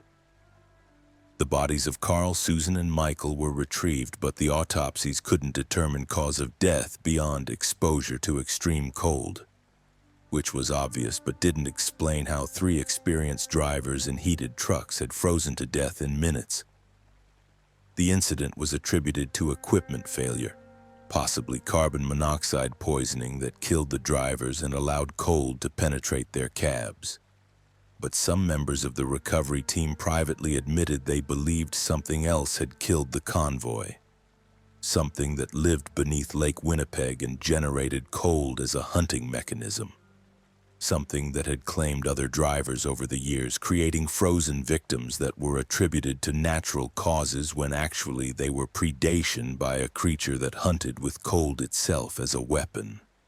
And Lake Winnipeg continued to freeze every winter, and ice roads continued to cross it, and trucks continued to travel in convoys for safety, never knowing that the greatest danger wasn't ice thickness or pressure cracks, but the creature that patrolled beneath the frozen surface, generating zones of supernatural cold, creating temperatures that could flash freeze humans and vehicles, collecting victims that would remain perfectly preserved on the lake bottom until spring thaw released them to float to the surface or sink into the depths where the creature could feed on flesh made tender by freezing. A perfect preservation method that kept meat fresh for the creature's patient consumption, allowing it to hunt occasionally and store kills for extended periods. Maximizing efficiency, minimizing risk, operating with cold-blooded calculation appropriate to something that generated cold, as naturally as humans generated heat. Something that viewed frozen lakes as its exclusive territory, and trucks as convenient prey deliveries that arrived regularly and predictably. Traveling in groups that made hunting even easier because freezing one truck would bring others to investigate, creating opportunities to freeze the entire convoy, collecting multiple victims in a single hunting episode, building reserves that would last weeks or months, demonstrating to anyone who understood that ice roads weren't just dangerous from natural hazards, but were actively hunting by something ancient and cold and patient, something that measured time and geological ages and considered human crossing of its territory to be intrusions that justified lethal response. Collecting tolls in frozen flesh, building monuments to its hunting prowess in the form of frost-covered trucks, sitting on the ice with their frozen drivers still at the wheels. Eternal testimony that some crossings exact prices higher than fuel costs or time delays. Prices paid in life itself, frozen and preserved and eventually consumed by something that lives in the cold and is the cold and will continue hunting with cold as long as humans are foolish enough to drive across its territory during winter when ice makes the lake accessible and prey concentrates into predictable routes. And the creature can select victims at will, creating frozen convoys of 3 or 5 or 10 vehicles, all flash frozen in an instant, all preserved perfectly, all destined to become meals for something that thrives in temperatures where human life cannot exist, something that creates those temperatures deliberately. Weaponizing cold, turning the natural environment into a killing field where winter isn't just a season but a hunting method, where frozen lakes are active death traps operated by an intelligence that has perfected the art of killing with cold, claiming lives and vehicles and adding them to the collection that has been growing for decades or centuries. A graveyard of frozen trucks and frozen drivers scattered across Lake Winnipeg's bottom, waiting for spring to maybe release them, or more likely keeping them trapped in the cold and dark where the creature that killed them maintains its larder, ensuring fresh meat year-round by preserving victims at temperatures that stop all decay, creating a storage system that allows the creature to hunt whenever opportunities arise and feed whenever hunger demands. Independent of seasons or migrations or any natural cycle, operating outside the rules that govern normal predators, existing as an apex hunter that uses temperature itself as its primary weapon, freezing everything in its territory that doesn't belong, claiming all that crosses without permission. Building its frozen collection one truck at a time, one convoy at a time, one season at a time, forever patient, forever cold, forever hungry. Story 7. The Mirror Lake. Thomas Chen had been driving ice roads for 13 years, specializing in fuel deliveries to remote communities in northern Ontario. On March 15, 2018, he was hauling 10,000 liters of diesel fuel across a small, unnamed lake, part of a network of ice roads connecting several Cree communities. His truck was a 2016 Peterbilt 367 configured for fuel transport, with specialized tank designed for extreme cold operations. The late winter day was overcast with light snow falling, temperature at -28 Celsius, and visibility reduced to approximately 200 meters. Thomas had crossed this particular lake many times, knew it was relatively safe despite being small and shallow, maybe 3 kilometers across and only 15 meters deep at maximum. The ice road was well marked with stakes, and Thomas followed them carefully, maintaining slow speed appropriate for visibility and fuel. Cargo. Hauling flammable liquids on ice required extra caution. Any accident could result in fire or environmental disaster. Halfway across the lake, Thomas noticed something unusual about the ice surface ahead. It appeared perfectly smooth, like glass, reflecting the overcast sky so completely that it was difficult to distinguish ice from sky, creating a visual confusion that made depth perception nearly impossible.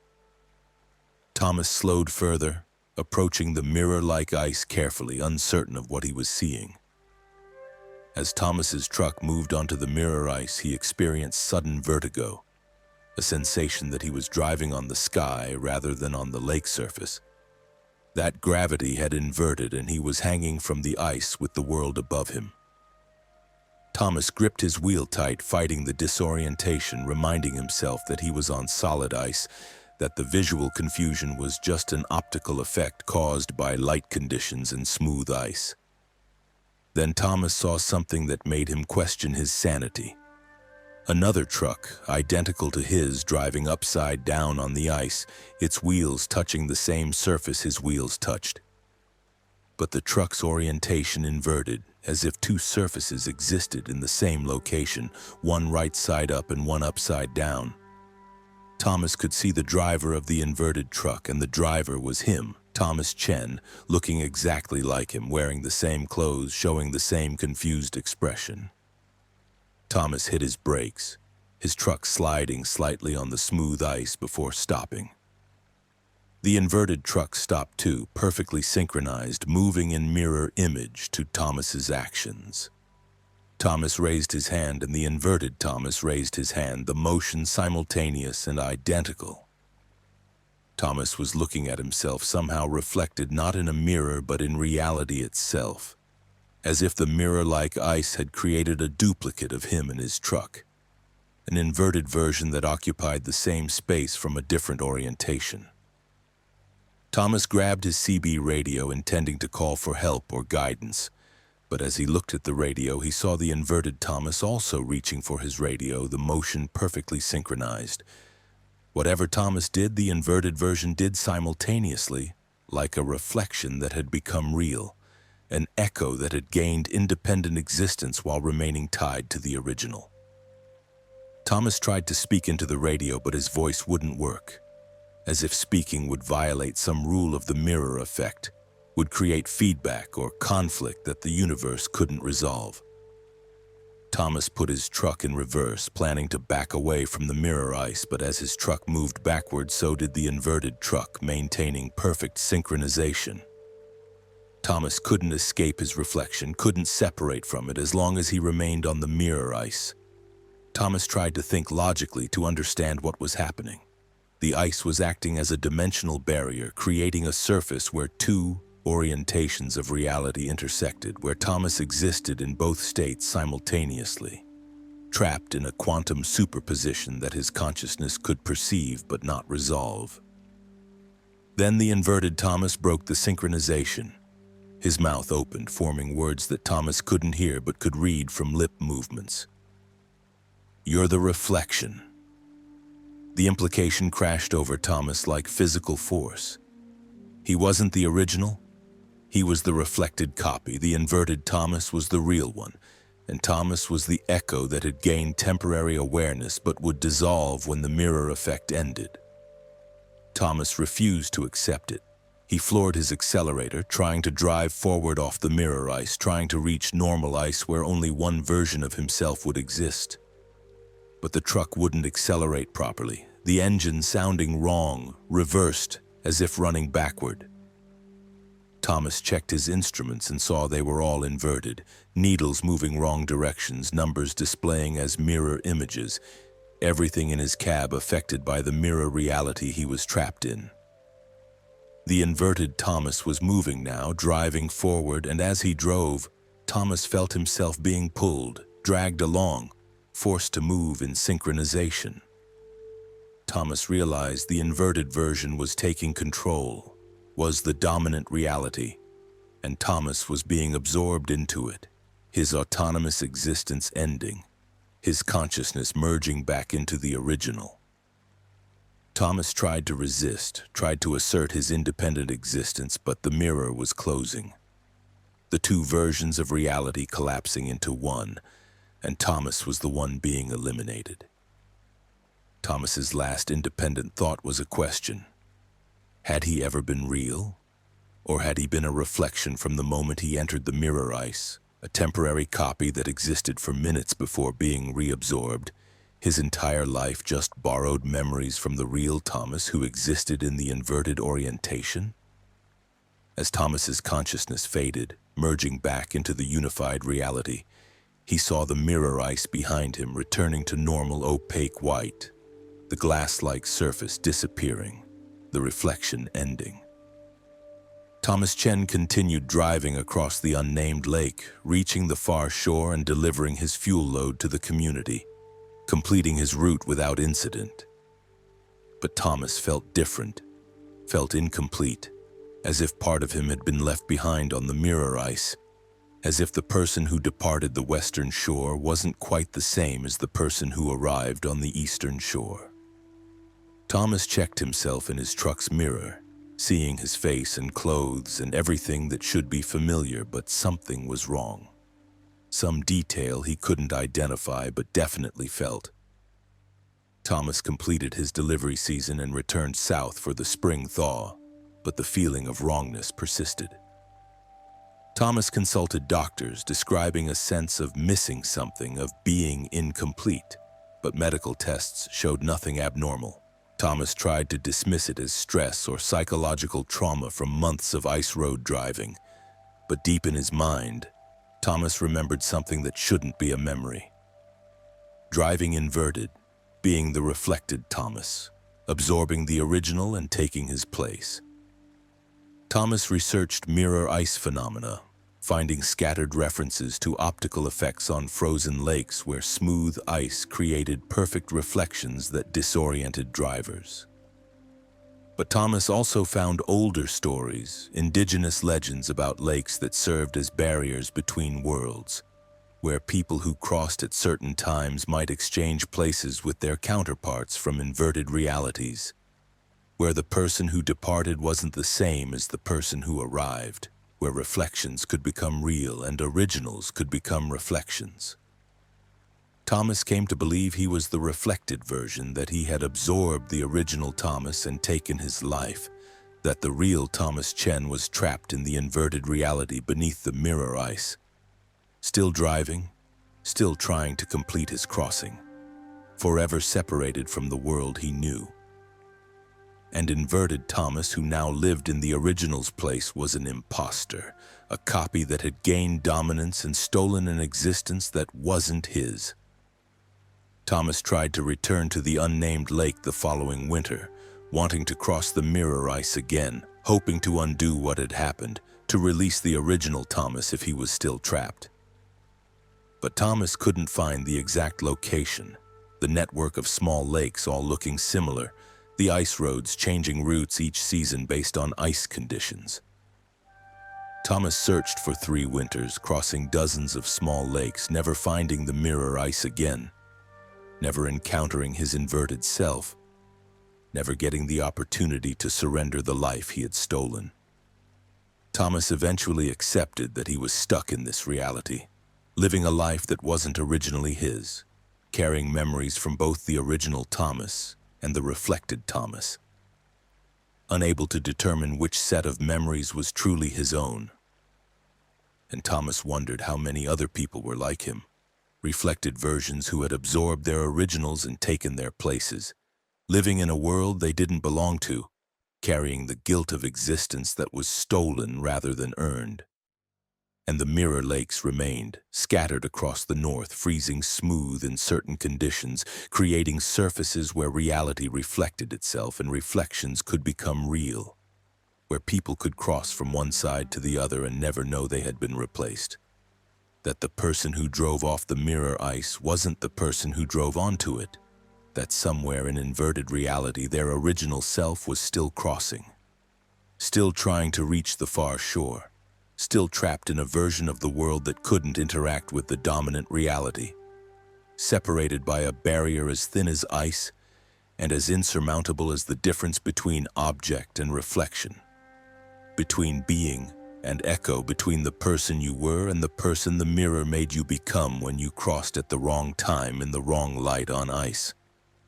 Smooth enough to reflect not just images but entire realities, creating duplicates that could override originals and take their places in the world, living their lives, driving their trucks, existing in stolen contexts, while the originals faded into inverted domains where no one could reach them and no one could save them, and they would drive forever across mirror ice that never ended, trying eternally to complete crossings that couldn't be completed because the far shore didn't exist in their inverted reality.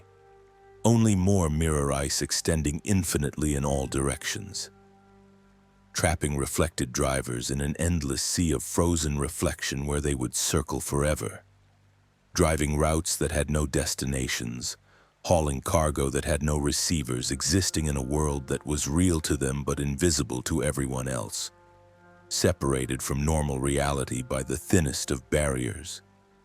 a layer of mirror-smooth ice that served as a one-way boundary between what was and what reflected, claiming drivers occasionally, adding them to the population of inverted travelers who crossed lakes that normal drivers never saw, who delivered to communities that existed only in reflection, who lived entire lives in parallel to but separate from the world the rest of us inhabit.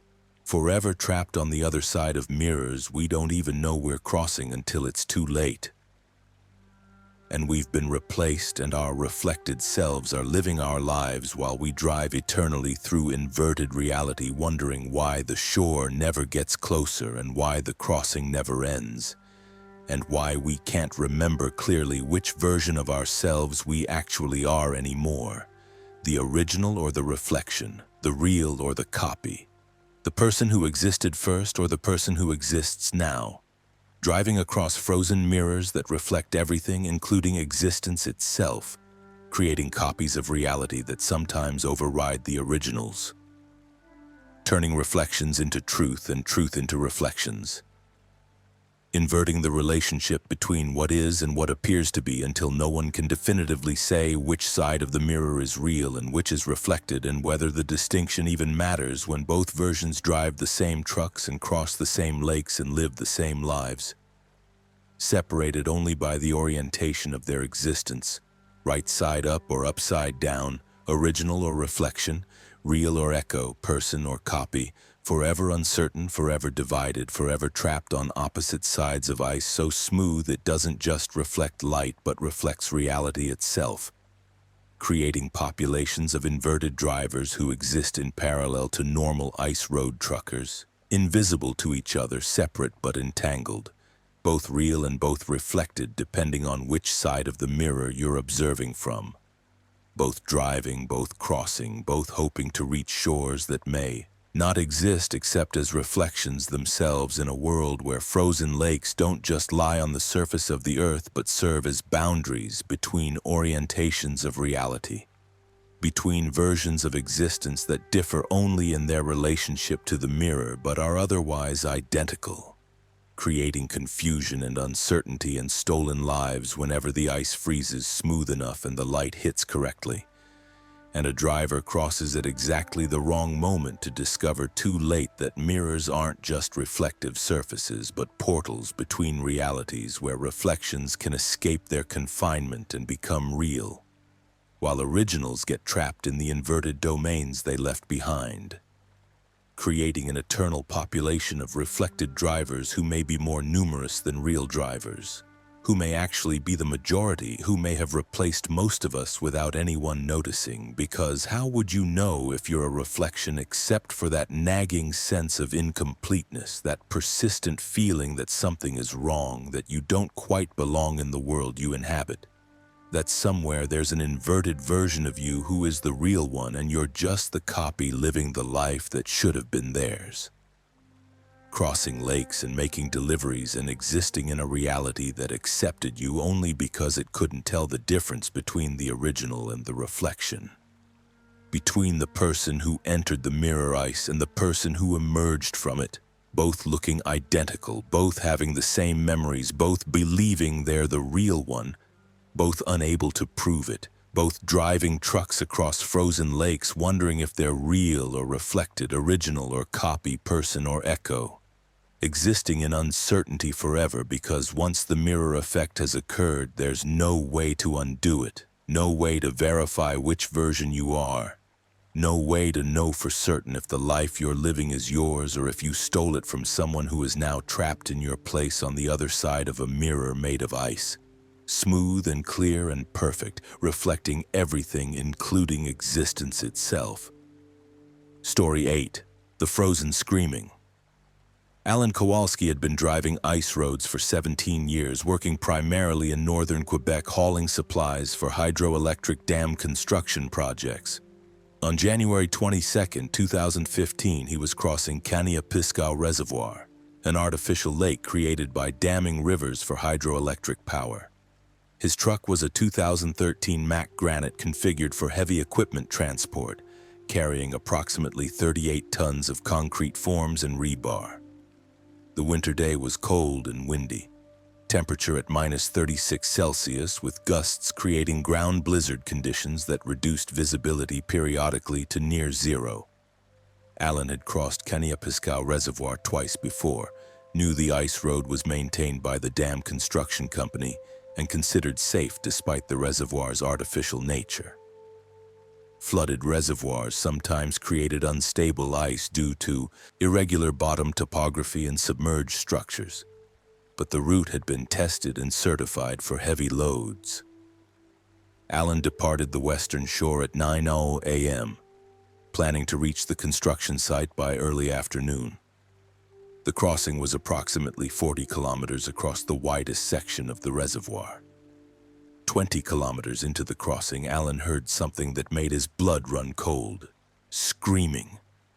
Human voices, multiple voices, screaming in terror and agony, the sounds coming from beneath the ice. Alan stopped his truck, thinking perhaps he was near an accident site, that someone had broken through the ice and needed rescue. He grabbed his radio and tried to call for emergency services, but the screaming was so loud it drowned out his transmission, the sound penetrating through the ice and his truck's floor, filling his cab with the horrible chorus. Alan climbed down from his truck and knelt on the ice, pressing his ear against the frozen surface, trying to locate the source of the screaming. The sounds were definitely coming from below, from the water beneath the ice. Multiple voices all screaming simultaneously, some sounding close and some distant, creating a cacophony of human suffering that was overwhelming. But the ice was solid, 4 feet thick, no signs of breaks or holes that would indicate recent accidents. Alan looked down through a clear patch of ice and saw something that made his mind struggle to process the input. Structures beneath the ice. Buildings, houses, an entire village submerged in the water. The flooded valley that had been inundated to create the reservoir still contained the buildings that had been left behind. Drowned structures that stood on the lake bottom like a ghost town preserved in cold water. And in those structures, visible through windows and doors, were people, or what had been people, bodies frozen in positions of terror, mouths open in silent screams. But the screams Alan heard weren't silent. They were loud, piercing, continuous, the sounds of the drowned villagers somehow still emanating from their frozen corpses decades after the valley had been flooded, and the people had died.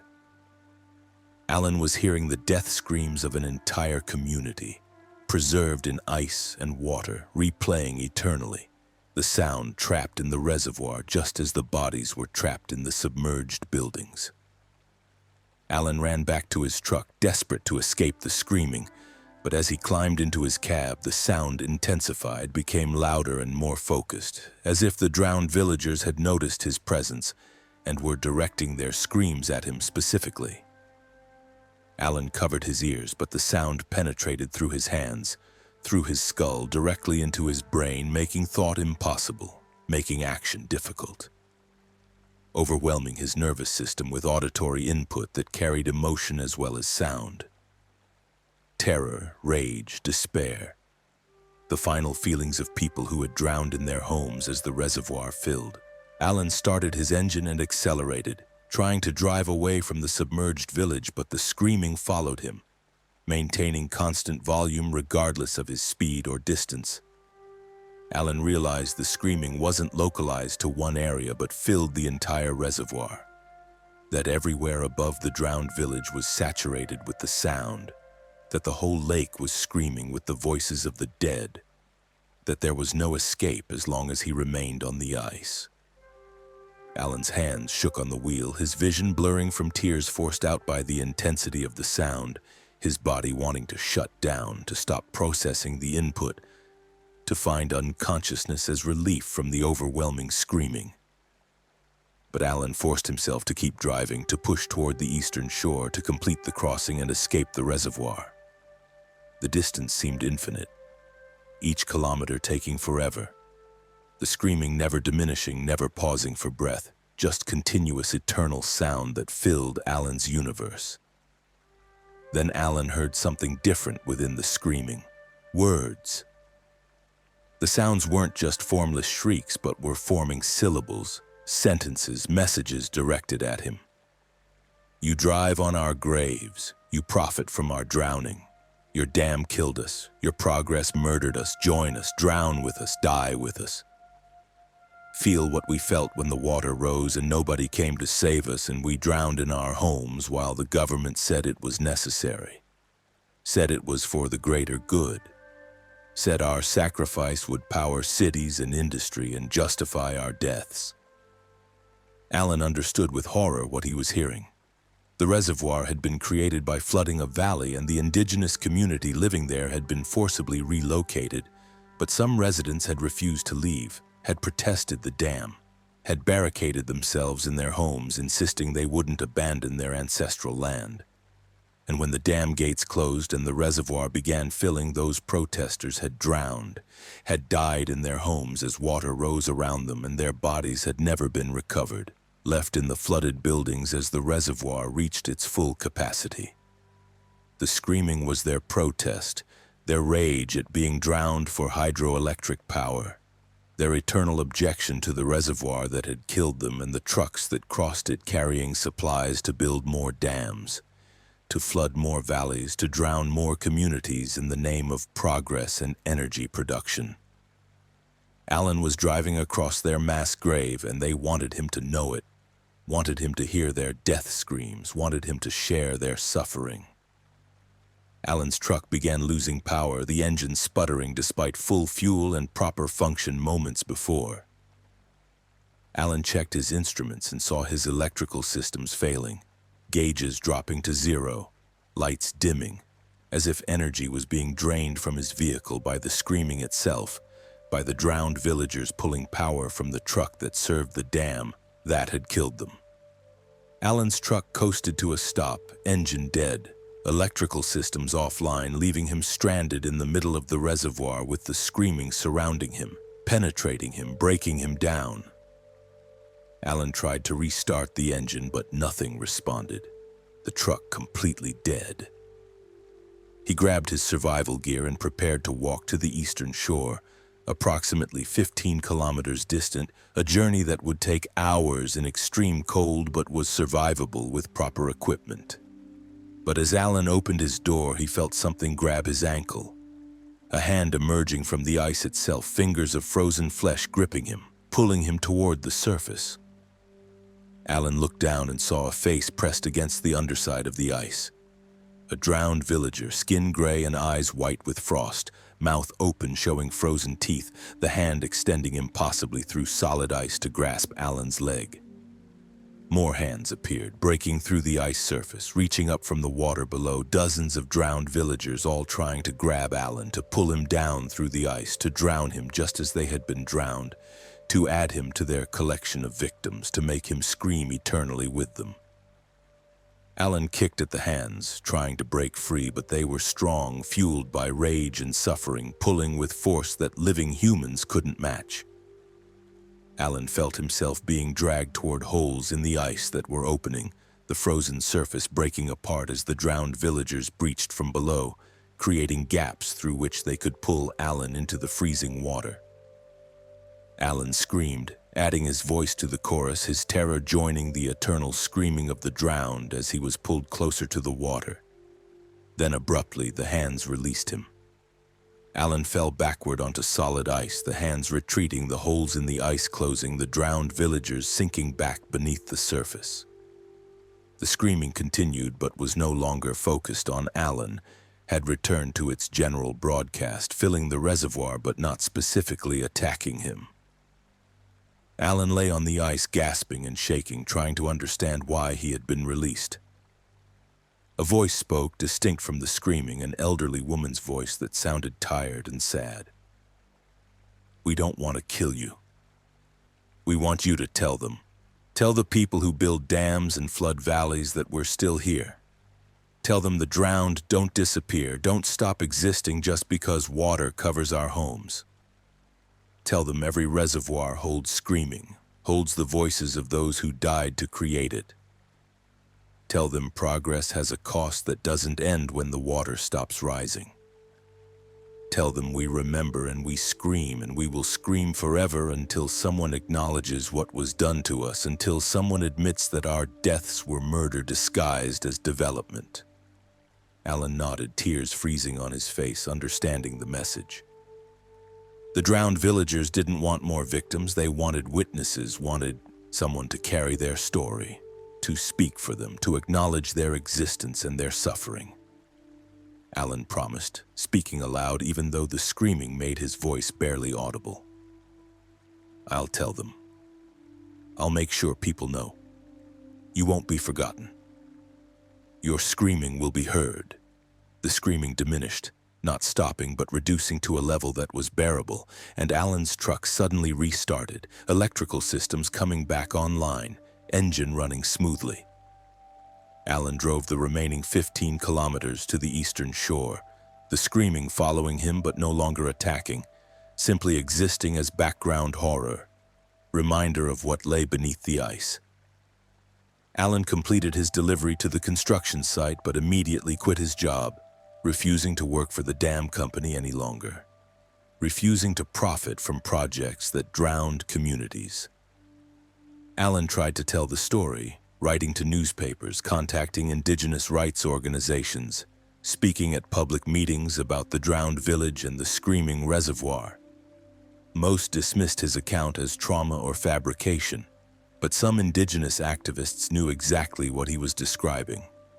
Confirmed that the reservoir had flooded a community that had refused relocation, that bodies had never been recovered, that the official story minimized the human cost of the dam project.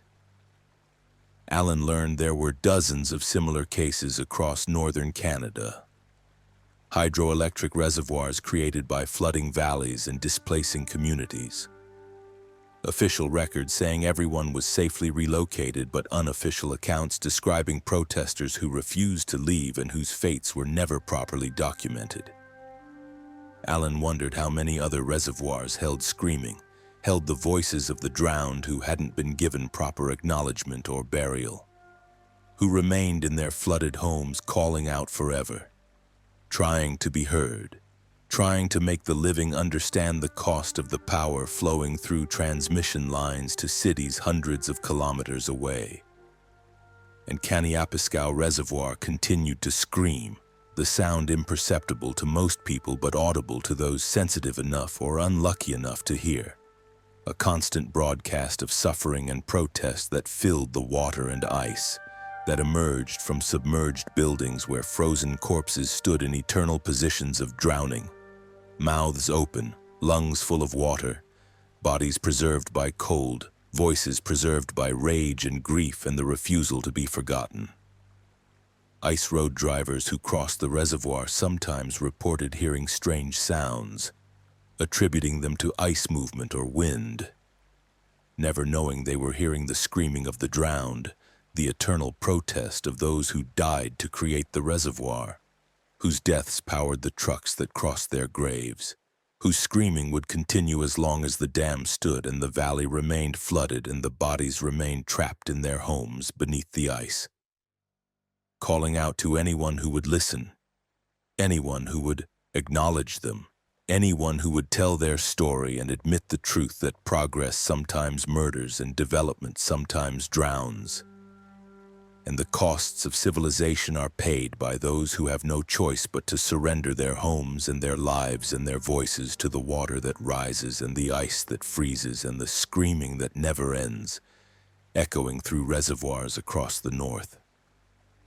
A chorus of the drowned singing eternally beneath frozen surfaces that trucks cross daily, carrying supplies to build more dams and flood more valleys and create more reservoirs that will hold more screaming, adding voices to the chorus, expanding the eternal broadcast of suffering that fills artificial lakes created by drowning communities, by sacrificing the few for the benefit of the many, by deciding that some deaths are acceptable if they generate electricity, by concluding that progress justifies drowning and development excuses murder and the greater good requires some people to die unacknowledged in their flooded homes, so that others can have power and light and the convenience of electricity generated by turbines. turned by water that rose over villages and silenced protests and drowned people who just wanted to stay in their ancestral lands but were deemed obstacles to progress and removed with water.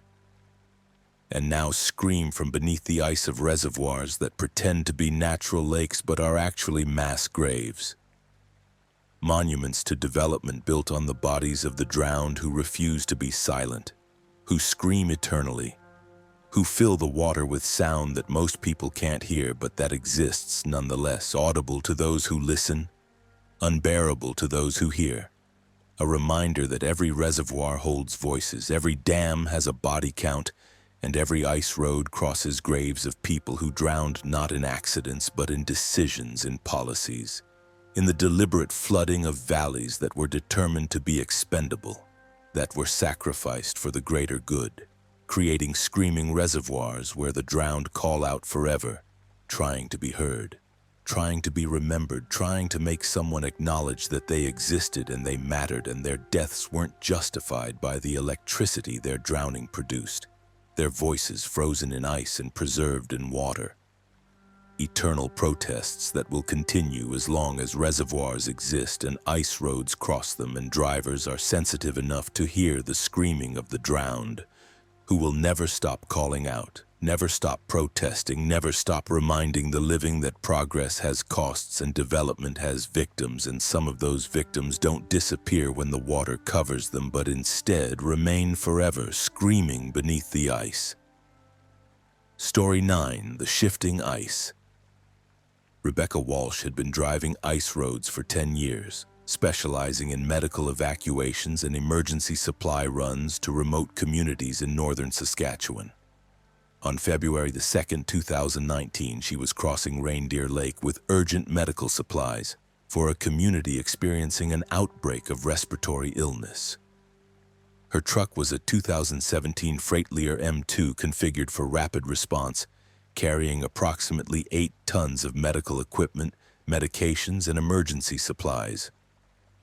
The winter day was overcast with light snow, temperature at -34 Celsius, with moderate winds creating drifting conditions.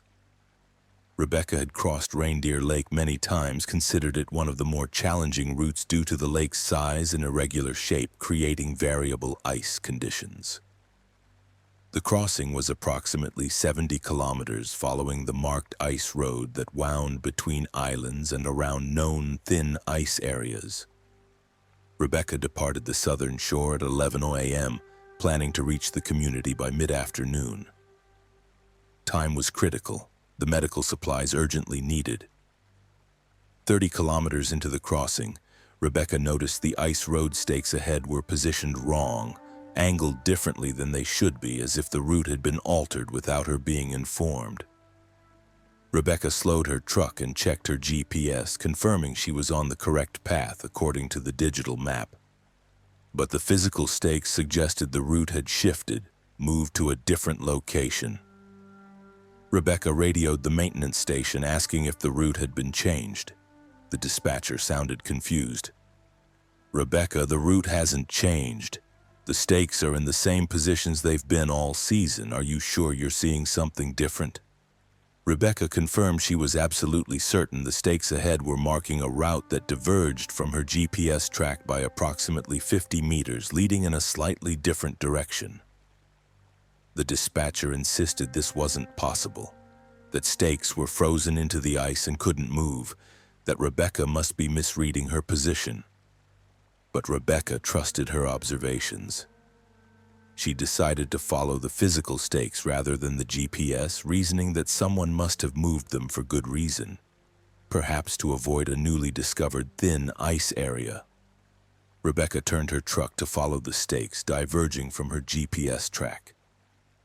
As she drove, the GPS position became increasingly incorrect, showing her off the route by hundreds of meters, but the stakes continued ahead of her, clearly visible, marking what appeared to be a legitimate ice road. After 10 kilometers following the stakes, Rebecca saw something impossible. The stakes ahead were moving.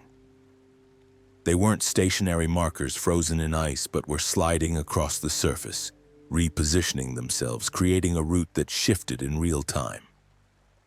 Rebecca stopped her truck and watched in disbelief as a stake 50 meters ahead pulled itself from the ice, moved laterally approximately 10 meters and replanted itself, changing the root angle slightly.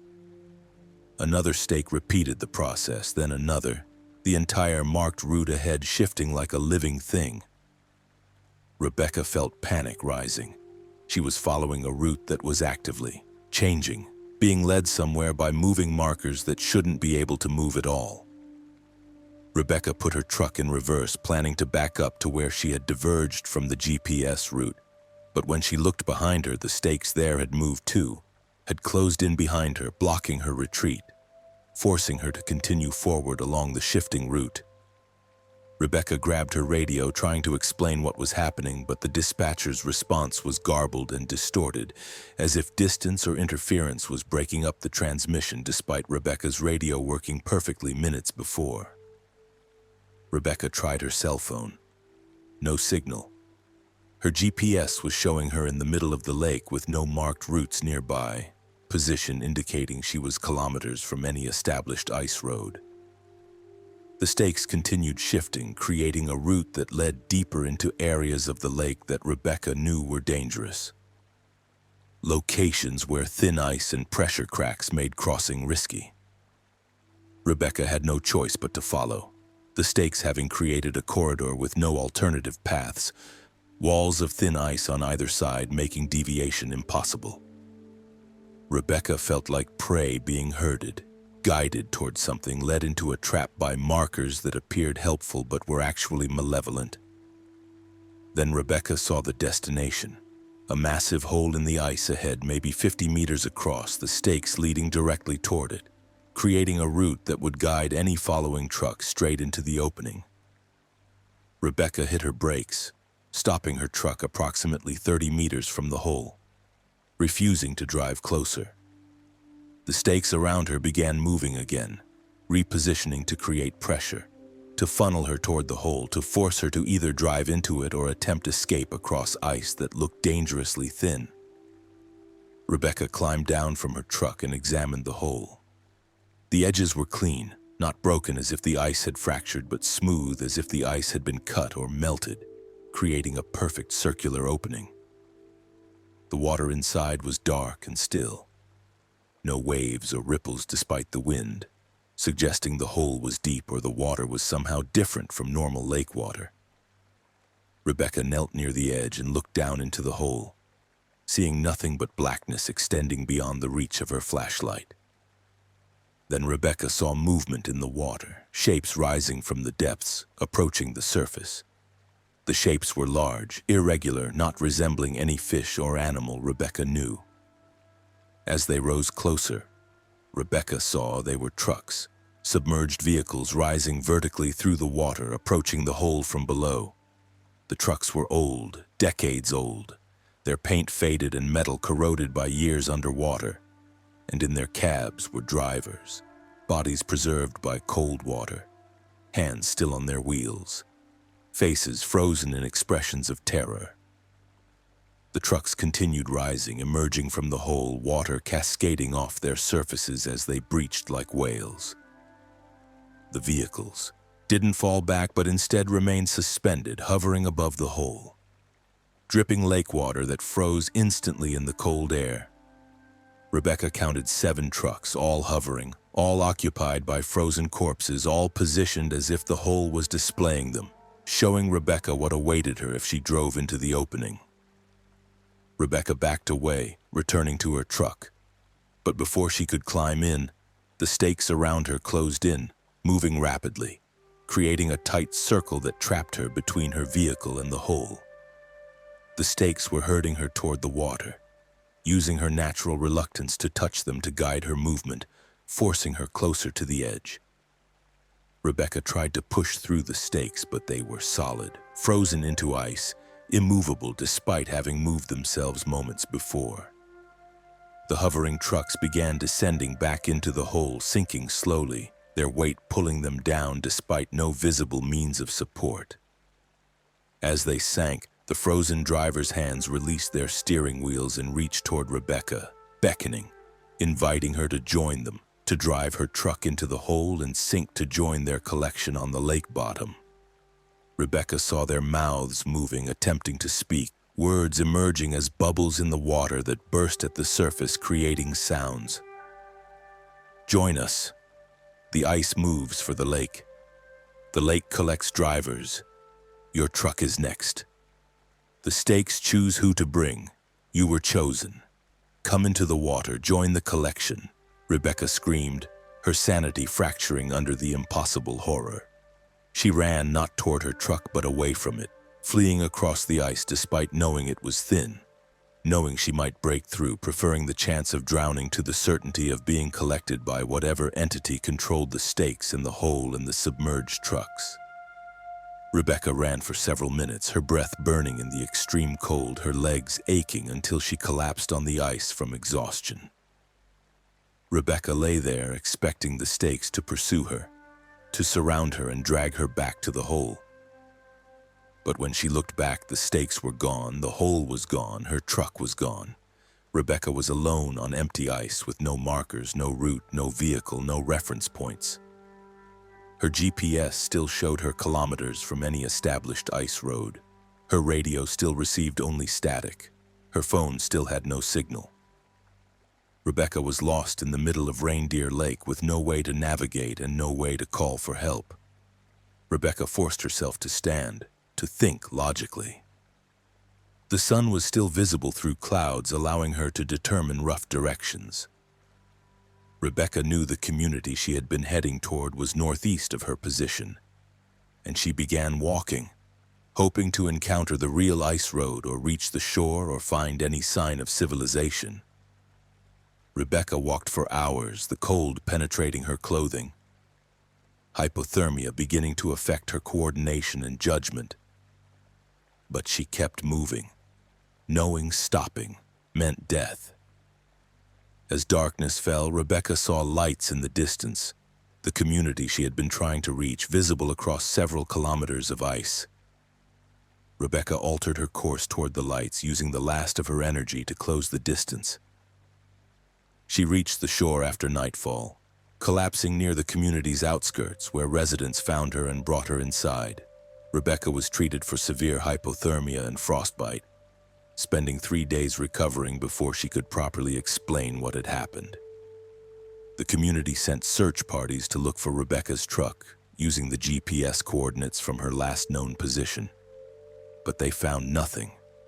No truck, no cargo, no ice road, no hole, no stakes. The search area showed solid ice with no signs of disturbance. Rebecca's truck had vanished completely, along with the 8 tons of medical supplies it carried. The company insurance investigation concluded the truck had broken through thin ice and sunk, though no evidence of a breakthrough was found. Rebecca never drove ice roads again, the trauma destroying her ability to trust frozen lakes. But she researched Reindeer Lake, finding records of dozens of truck disappearances over 50 years, vehicles that had vanished while crossing the lake, attributed to thin ice or navigation errors. Rebecca believed those trucks were on the lake bottom in a collection maintained by something that controlled the ice, that could move stakes to create false routes, that lured trucks into holes and collected them and their drivers for reasons Rebecca couldn't fathom. And the moving stakes remained on Reindeer Lake, appearing to some drivers, creating routes that shifted and changed, leading victims toward holes that opened and closed, adding trucks to the collection that grew larger every season, building a fleet of submerged vehicles operated by frozen corpses, creating an underwater highway where the drowned drove eternal routes beneath the ice, following stakes that moved for the lake's purposes, serving an entity that claimed Reindeer Lake as its territory, and charged tolls in trucks and drivers, accepting payment willingly or taking it forcibly, using moving stakes to separate chosen victims from safe routes, guiding them to holes where collection occurred, where trucks were pulled into water and sunk to the bottom and preserved in cold and added to the fleet that would drive forever in the darkness beneath the ice, following routes marked by stakes that only the drowned could see. navigating by lights that existed only in death, transporting cargo that had no destinations, existing in a parallel ice road network that operated beneath the surface of lakes, invisible to the living but fully functional for the dead, creating employment opportunities for frozen drivers who would work forever hauling nothing to nowhere, following moving stakes through underwater darkness, completing crossings that never ended, delivering loads that never arrived, driving because that's what drivers do even after death, even after joining the collection, even after becoming property of the lake that moves stakes to guide the living toward holes where the dead wait to welcome new additions to their eternal workforce, their frozen fleet, their collection of trucks and drivers that grows year by year, season by season, crossing by crossing, adding vehicles and victims until the lake bottom is crowded with trucks all driving in synchronized patterns beneath the ice, following routes that shift and change according to the lake's whims, stakes moving to guide them, holes opening to receive them. Collection continuing indefinitely as long as ice roads cross frozen lakes and stakes mark routes, and drivers trust that markers stay where they're planted, never knowing that some stakes move, some routes shift, some crossings lead not to destinations but to collections, to holes in the ice where trucks sink and drivers drown, and both join fleets that operate beneath surfaces that appear solid but hide highways of the dead. Networks of submerged ice roads where moving stakes guide eternal traffic through darkness and cold and water that preserves everything it touches, creating perfect preservation, maintaining collections forever, building fleets that will drive as long as lakes freeze and stakes move and drivers cross without knowing that the route they're following might not be the route they chose, but rather the route the lake chose for them, guiding them to collection points, to holes that open, to depths that claim, to eternal employment in underwater ice road operations, where the dead drive forever and the stakes keep moving and the collection keeps growing and the lake keeps claiming until every truck that crosses has joined the fleet beneath the ice, all following moving stakes through darkness toward destinations that don't exist, guided by markers that serve the lake's purposes, trapped in eternal crossings that never reach shores, forever lost in the middle of frozen lakes where the ice shifts and the stakes move, and the only certain thing is that some crossings end not on the far shore but on the lake bottom, joining collections of the drowned who drive forever in the cold and dark beneath ice that hides the truth that frozen lakes aren't empty but crowded with traffic we can't see, fleets we can't track, drivers we've lost, all following moving stakes toward destinations only the dead can reach. Story 10. The Last Crossing. William Foster had been driving ice roads for 32 years, the longest career of any active driver in northern Canada. On March 31, 2013, William was making what he knew would be his final ice road crossing before retirement. He was hauling supplies across Great Slave Lake, from Yellowknife to a fishing lodge on the northern shore, a relatively simple crossing he had made hundreds of times. His truck was a 2010 Kenworth W900, the same truck he had driven for his entire career, accumulated over 1.2 million miles, maintained meticulously, considered William's most valuable possession. The late winter day was warm for the season, temperature at -15 Celsius with bright sunshine that made the ice surface gleam. William was aware the warm weather was pushing the limits of safe ice road season, that the crossing would likely be one of the last before spring thaw closed the route. But ice thickness reports showed adequate depth, and William felt confident making one final crossing before ending his ice road career and transitioning to retirement.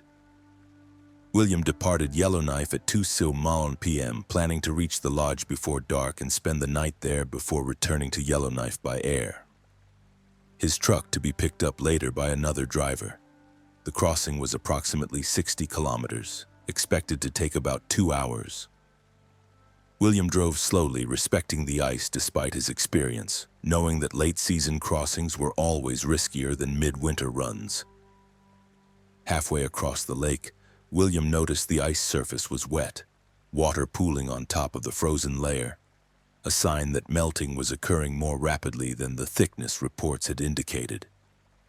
William slowed further, approaching the water carefully, but before he could stop, his truck's front wheels broke through the surface ice layer, punching into the water beneath.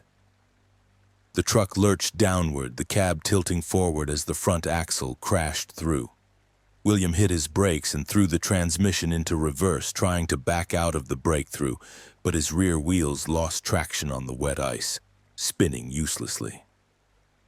The truck continued settling, the front wheels sinking deeper, water flooding into the wheel wells and splashing against the underside of the cab. William knew he had seconds to act before the truck's weight would complete the breakthrough and send the entire vehicle through the ice into the lake. William grabbed his emergency pack and threw open his door, intending to jump clear before the truck sank. But as he pushed the door, he saw something that made him pause. Ice surrounding the truck was solid, showed no signs of breaking, no cracks radiating from where his wheels had punched through. William looked down at his front axle and realized he hadn't broken through real ice but had dropped into a hole that was already there. A void in the ice that had been invisible on the surface, disguised by a thin layer that gave way when his weight crossed it. William understood he was in a trap, a hole deliberately concealed, waiting for someone to cross it, designed to catch trucks and drag them into the lake. William climbed out of his cab and onto the ice beside his truck, seeing his vehicle was balanced precariously, the front axle through the hole, the rear wheels on solid ice, the truck slowly tilting forward as weight shifted and water pulled at the submerged front end. William tried to assess his options. He could abandon the truck, let it sink, and walk to safety. But this was his truck, his livelihood, his companion for 32 years of driving. William couldn't simply walk away, couldn't let it sink without attempting rescue. He grabbed chains from his tool storage, thinking he could anchor the truck to prevent it from sinking further while he radioed for assistance. As William attached chains to his truck's frame, preparing to secure them to ice anchors, he heard an engine approaching from across the lake. William looked up and saw another truck driving toward him, an older model, maybe from the 1990s, moving at normal speed across the ice. William waved his arms, trying to signal the approaching driver to help, to provide the pulling power needed to extract William's truck from the hole. But as the approaching truck drew closer, William saw there was no driver visible in the cab. The truck was driving itself, steering around obstacles, maintaining consistent speed, operating without human control. The ghost truck approached William's location and stopped approximately 10 meters away, its engine idling, its empty cab facing William as if observing him. William approached the ghost truck cautiously, looking through the windows, confirming the cab was indeed empty. No driver, no controls being manipulated, just an engine running, and a truck that had driven itself across the lake. William called out, his voice uncertain. "Is someone there? Can you help me?" No response came, but the ghost truck's engine revved slightly, as if acknowledging his words. Then William noticed something written on the ghost truck's door, words scratched into the paint. "Last crossing." William felt ice water replace the blood in his veins. His last crossing, the final ice road run before retirement, the trip he had known would be his terminal journey as an ice road driver. But last crossing had a double meaning, could refer not just to his final professional trip, but to his final trip as a living person. His death approaching, his life ending on the ice. William backed away from the ghost truck, returning to his own vehicle. His truck had settled further, the cab now tilted at 45 degrees, water splashing over the hood, the breakthrough progressing despite William's efforts to stop it. William realized rescue wasn't coming, that the ghost truck wasn't help but rather a herald, an announcement that his time had come, that this crossing would be his last in the permanent sense. William's phone rang, impossibly, despite having no signal moments before. William answered, hearing a voice he recognized, his father, who had died 20 years earlier. The voice was exactly as William remembered, warm and familiar and impossible. "William, it's time. Your last crossing is complete. You've driven long enough. The ice is calling you home. Come down into the water, join us below. All the drivers who've been lost are here, waiting. We drive eternal routes beneath the frozen lakes, and we need you to join our fleet. Your truck belongs in the collection, and so do you." William dropped the phone, his hands shaking. He was being summoned, called to join the drowned drivers, to sync with his truck and become part of the underwater fleet that he now understood existed. Had always existed. A community of dead drivers operating beneath the ice, following routes invisible to the living, transporting cargo that existed only in death. Driving forever because that's what drivers do, even after life ends. William made a decision. He climbed into his cab, settling into the driver's seat one final time, his hands gripping the wheel that had guided him through 3 decades of crossings. If this was his last crossing, he would complete it his way, would go down with his truck, would enter the underwater fleet as a driver should, at the wheel, in control, choosing his end rather than having it forced upon him. William's truck tilted forward more steeply, the breakthrough accelerating, water pouring over the hood and against the windshield. William started his engine one last time, hearing it roar with power despite the water flooding the compartments. William shifted into drive and pressed the accelerator, not trying to escape but embracing the descent, driving forward into the breakthrough, committing to the sinking. The ice gave way completely, the hole widening, and William's truck plunged through, cab first, dropping into the frigid water of Great Slave Lake. Water crashed through the seals, flooding the cab, shocking William with cold that stopped his heart within seconds. William's last thought was a strange peace, acceptance of his fate, satisfaction that he had chosen his ending, that his last crossing would be on his terms. William Foster's body was found 3 weeks later when spring thaw brought his truck to the surface briefly before it sank again. The recovery team noted William was in the driver's seat, hands on the wheel, expression peaceful, having died at his post. The official report listed cause of death as accidental breakthrough and drowning, but some members of the recovery team privately noted something strange. William's truck had been found with its engine running, still in gear, having driven underwater for the 3 weeks between his death and the recovery, following routes on the lake bottom that no one could see or track, completing his last crossing through death and beyond.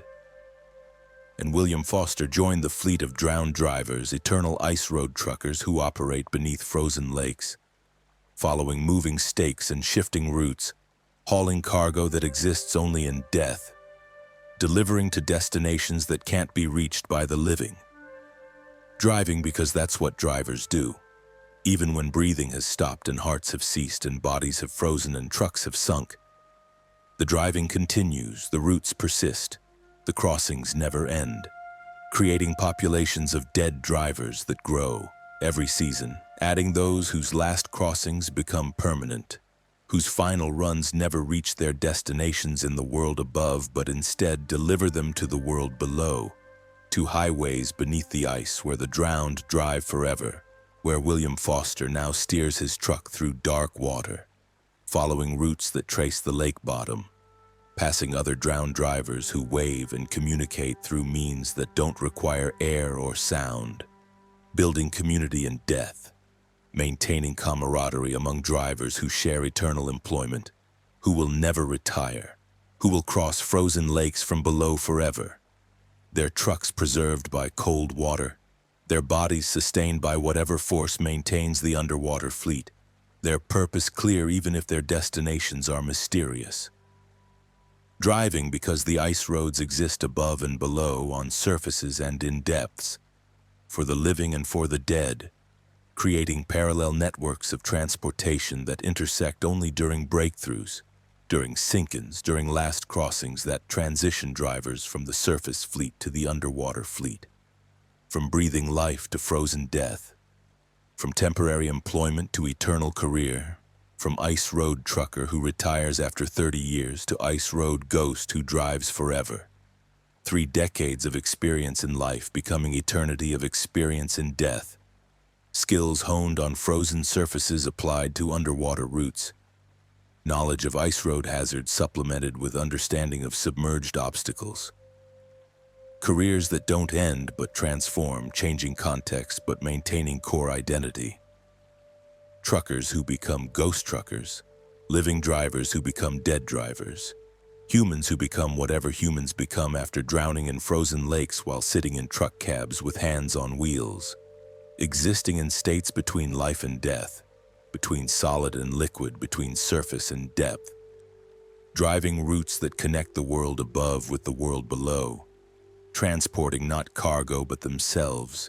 Delivering not goods but their own existence to destinations that only the drowned can reach. Completing crossings that never arrive but never cease. Following ice roads that exist in water rather than on water. Beneath rather than atop, hidden from the living but fully functional for the dead. Creating employment opportunities that last forever, careers that never end. Driving jobs that continue past retirement, past death, past the point where most things stop, but where ice road driving continues eternal and unchanging, forever crossing, forever delivering, forever driving through cold and darkness and water that freezes everything except the obligation to keep moving, to maintain speed, to stay en route, to complete the crossing even when the crossing leads to the bottom of lakes and stays there and becomes a permanent circuit that repeats eternally without variation or completion. Just driving for the sake of driving, crossing for the sake of crossing, existing for the sake of existence, maintaining motion because motion is what truckers do, what ice road drivers understand, what William Foster chose when he drove forward into the breakthrough rather than backward toward safety, completing his last crossing by beginning his eternal crossing. Transitioning from life to death while remaining a driver, remaining behind the wheel, remaining on the ice road even though the ice road now ran beneath ice rather than on it, through water rather than across it, creating his last crossing by making it last forever, by ensuring it never ended, by joining the fleet of drowned drivers who would drive with him forever through the dark depths of Great Slave Lake where ice roads exist in dimensions the living can't perceive. But the dead navigate with ease, where last crossings become first crossings of eternal routes, where endings become beginnings of forever employment in the fleet beneath the ice, where William Foster now drives his truck through dark water following moving stakes that only the drowned can see, hauling loads that only the dead can carry, completing deliveries to destinations that only exist in death. His last crossing continuing forever exactly as he chose, exactly as the ice intended, exactly as all ice road drivers will eventually experience when their last crossing arrives and they must choose to escape or embrace, to run or drive, to live briefly longer or to drive eternally, to reject the calling or to accept it and sink into the fleet where underwater ice roads wait for those brave or foolish enough to make their last crossing their eternal crossing. Their final run, their forever route, their death, their transformation into the next phase of ice road trucking where breath isn't required and warmth isn't necessary and the cold water preserves everything forever, allowing trucks to run and drivers to steer and routes to be followed through darkness and depth and eternal frozen water where the last crossing never ends but continues forever beneath ice that covers lakes that claim drivers who thought they were making final runs before retirement, but discovered instead they were making transitions into employment that truly never ends. Careers that span eternity, driving forever on ice roads that exist beneath ice, completing crossings that loop back on themselves and continue endlessly. Last crossings that are really first crossings of forever.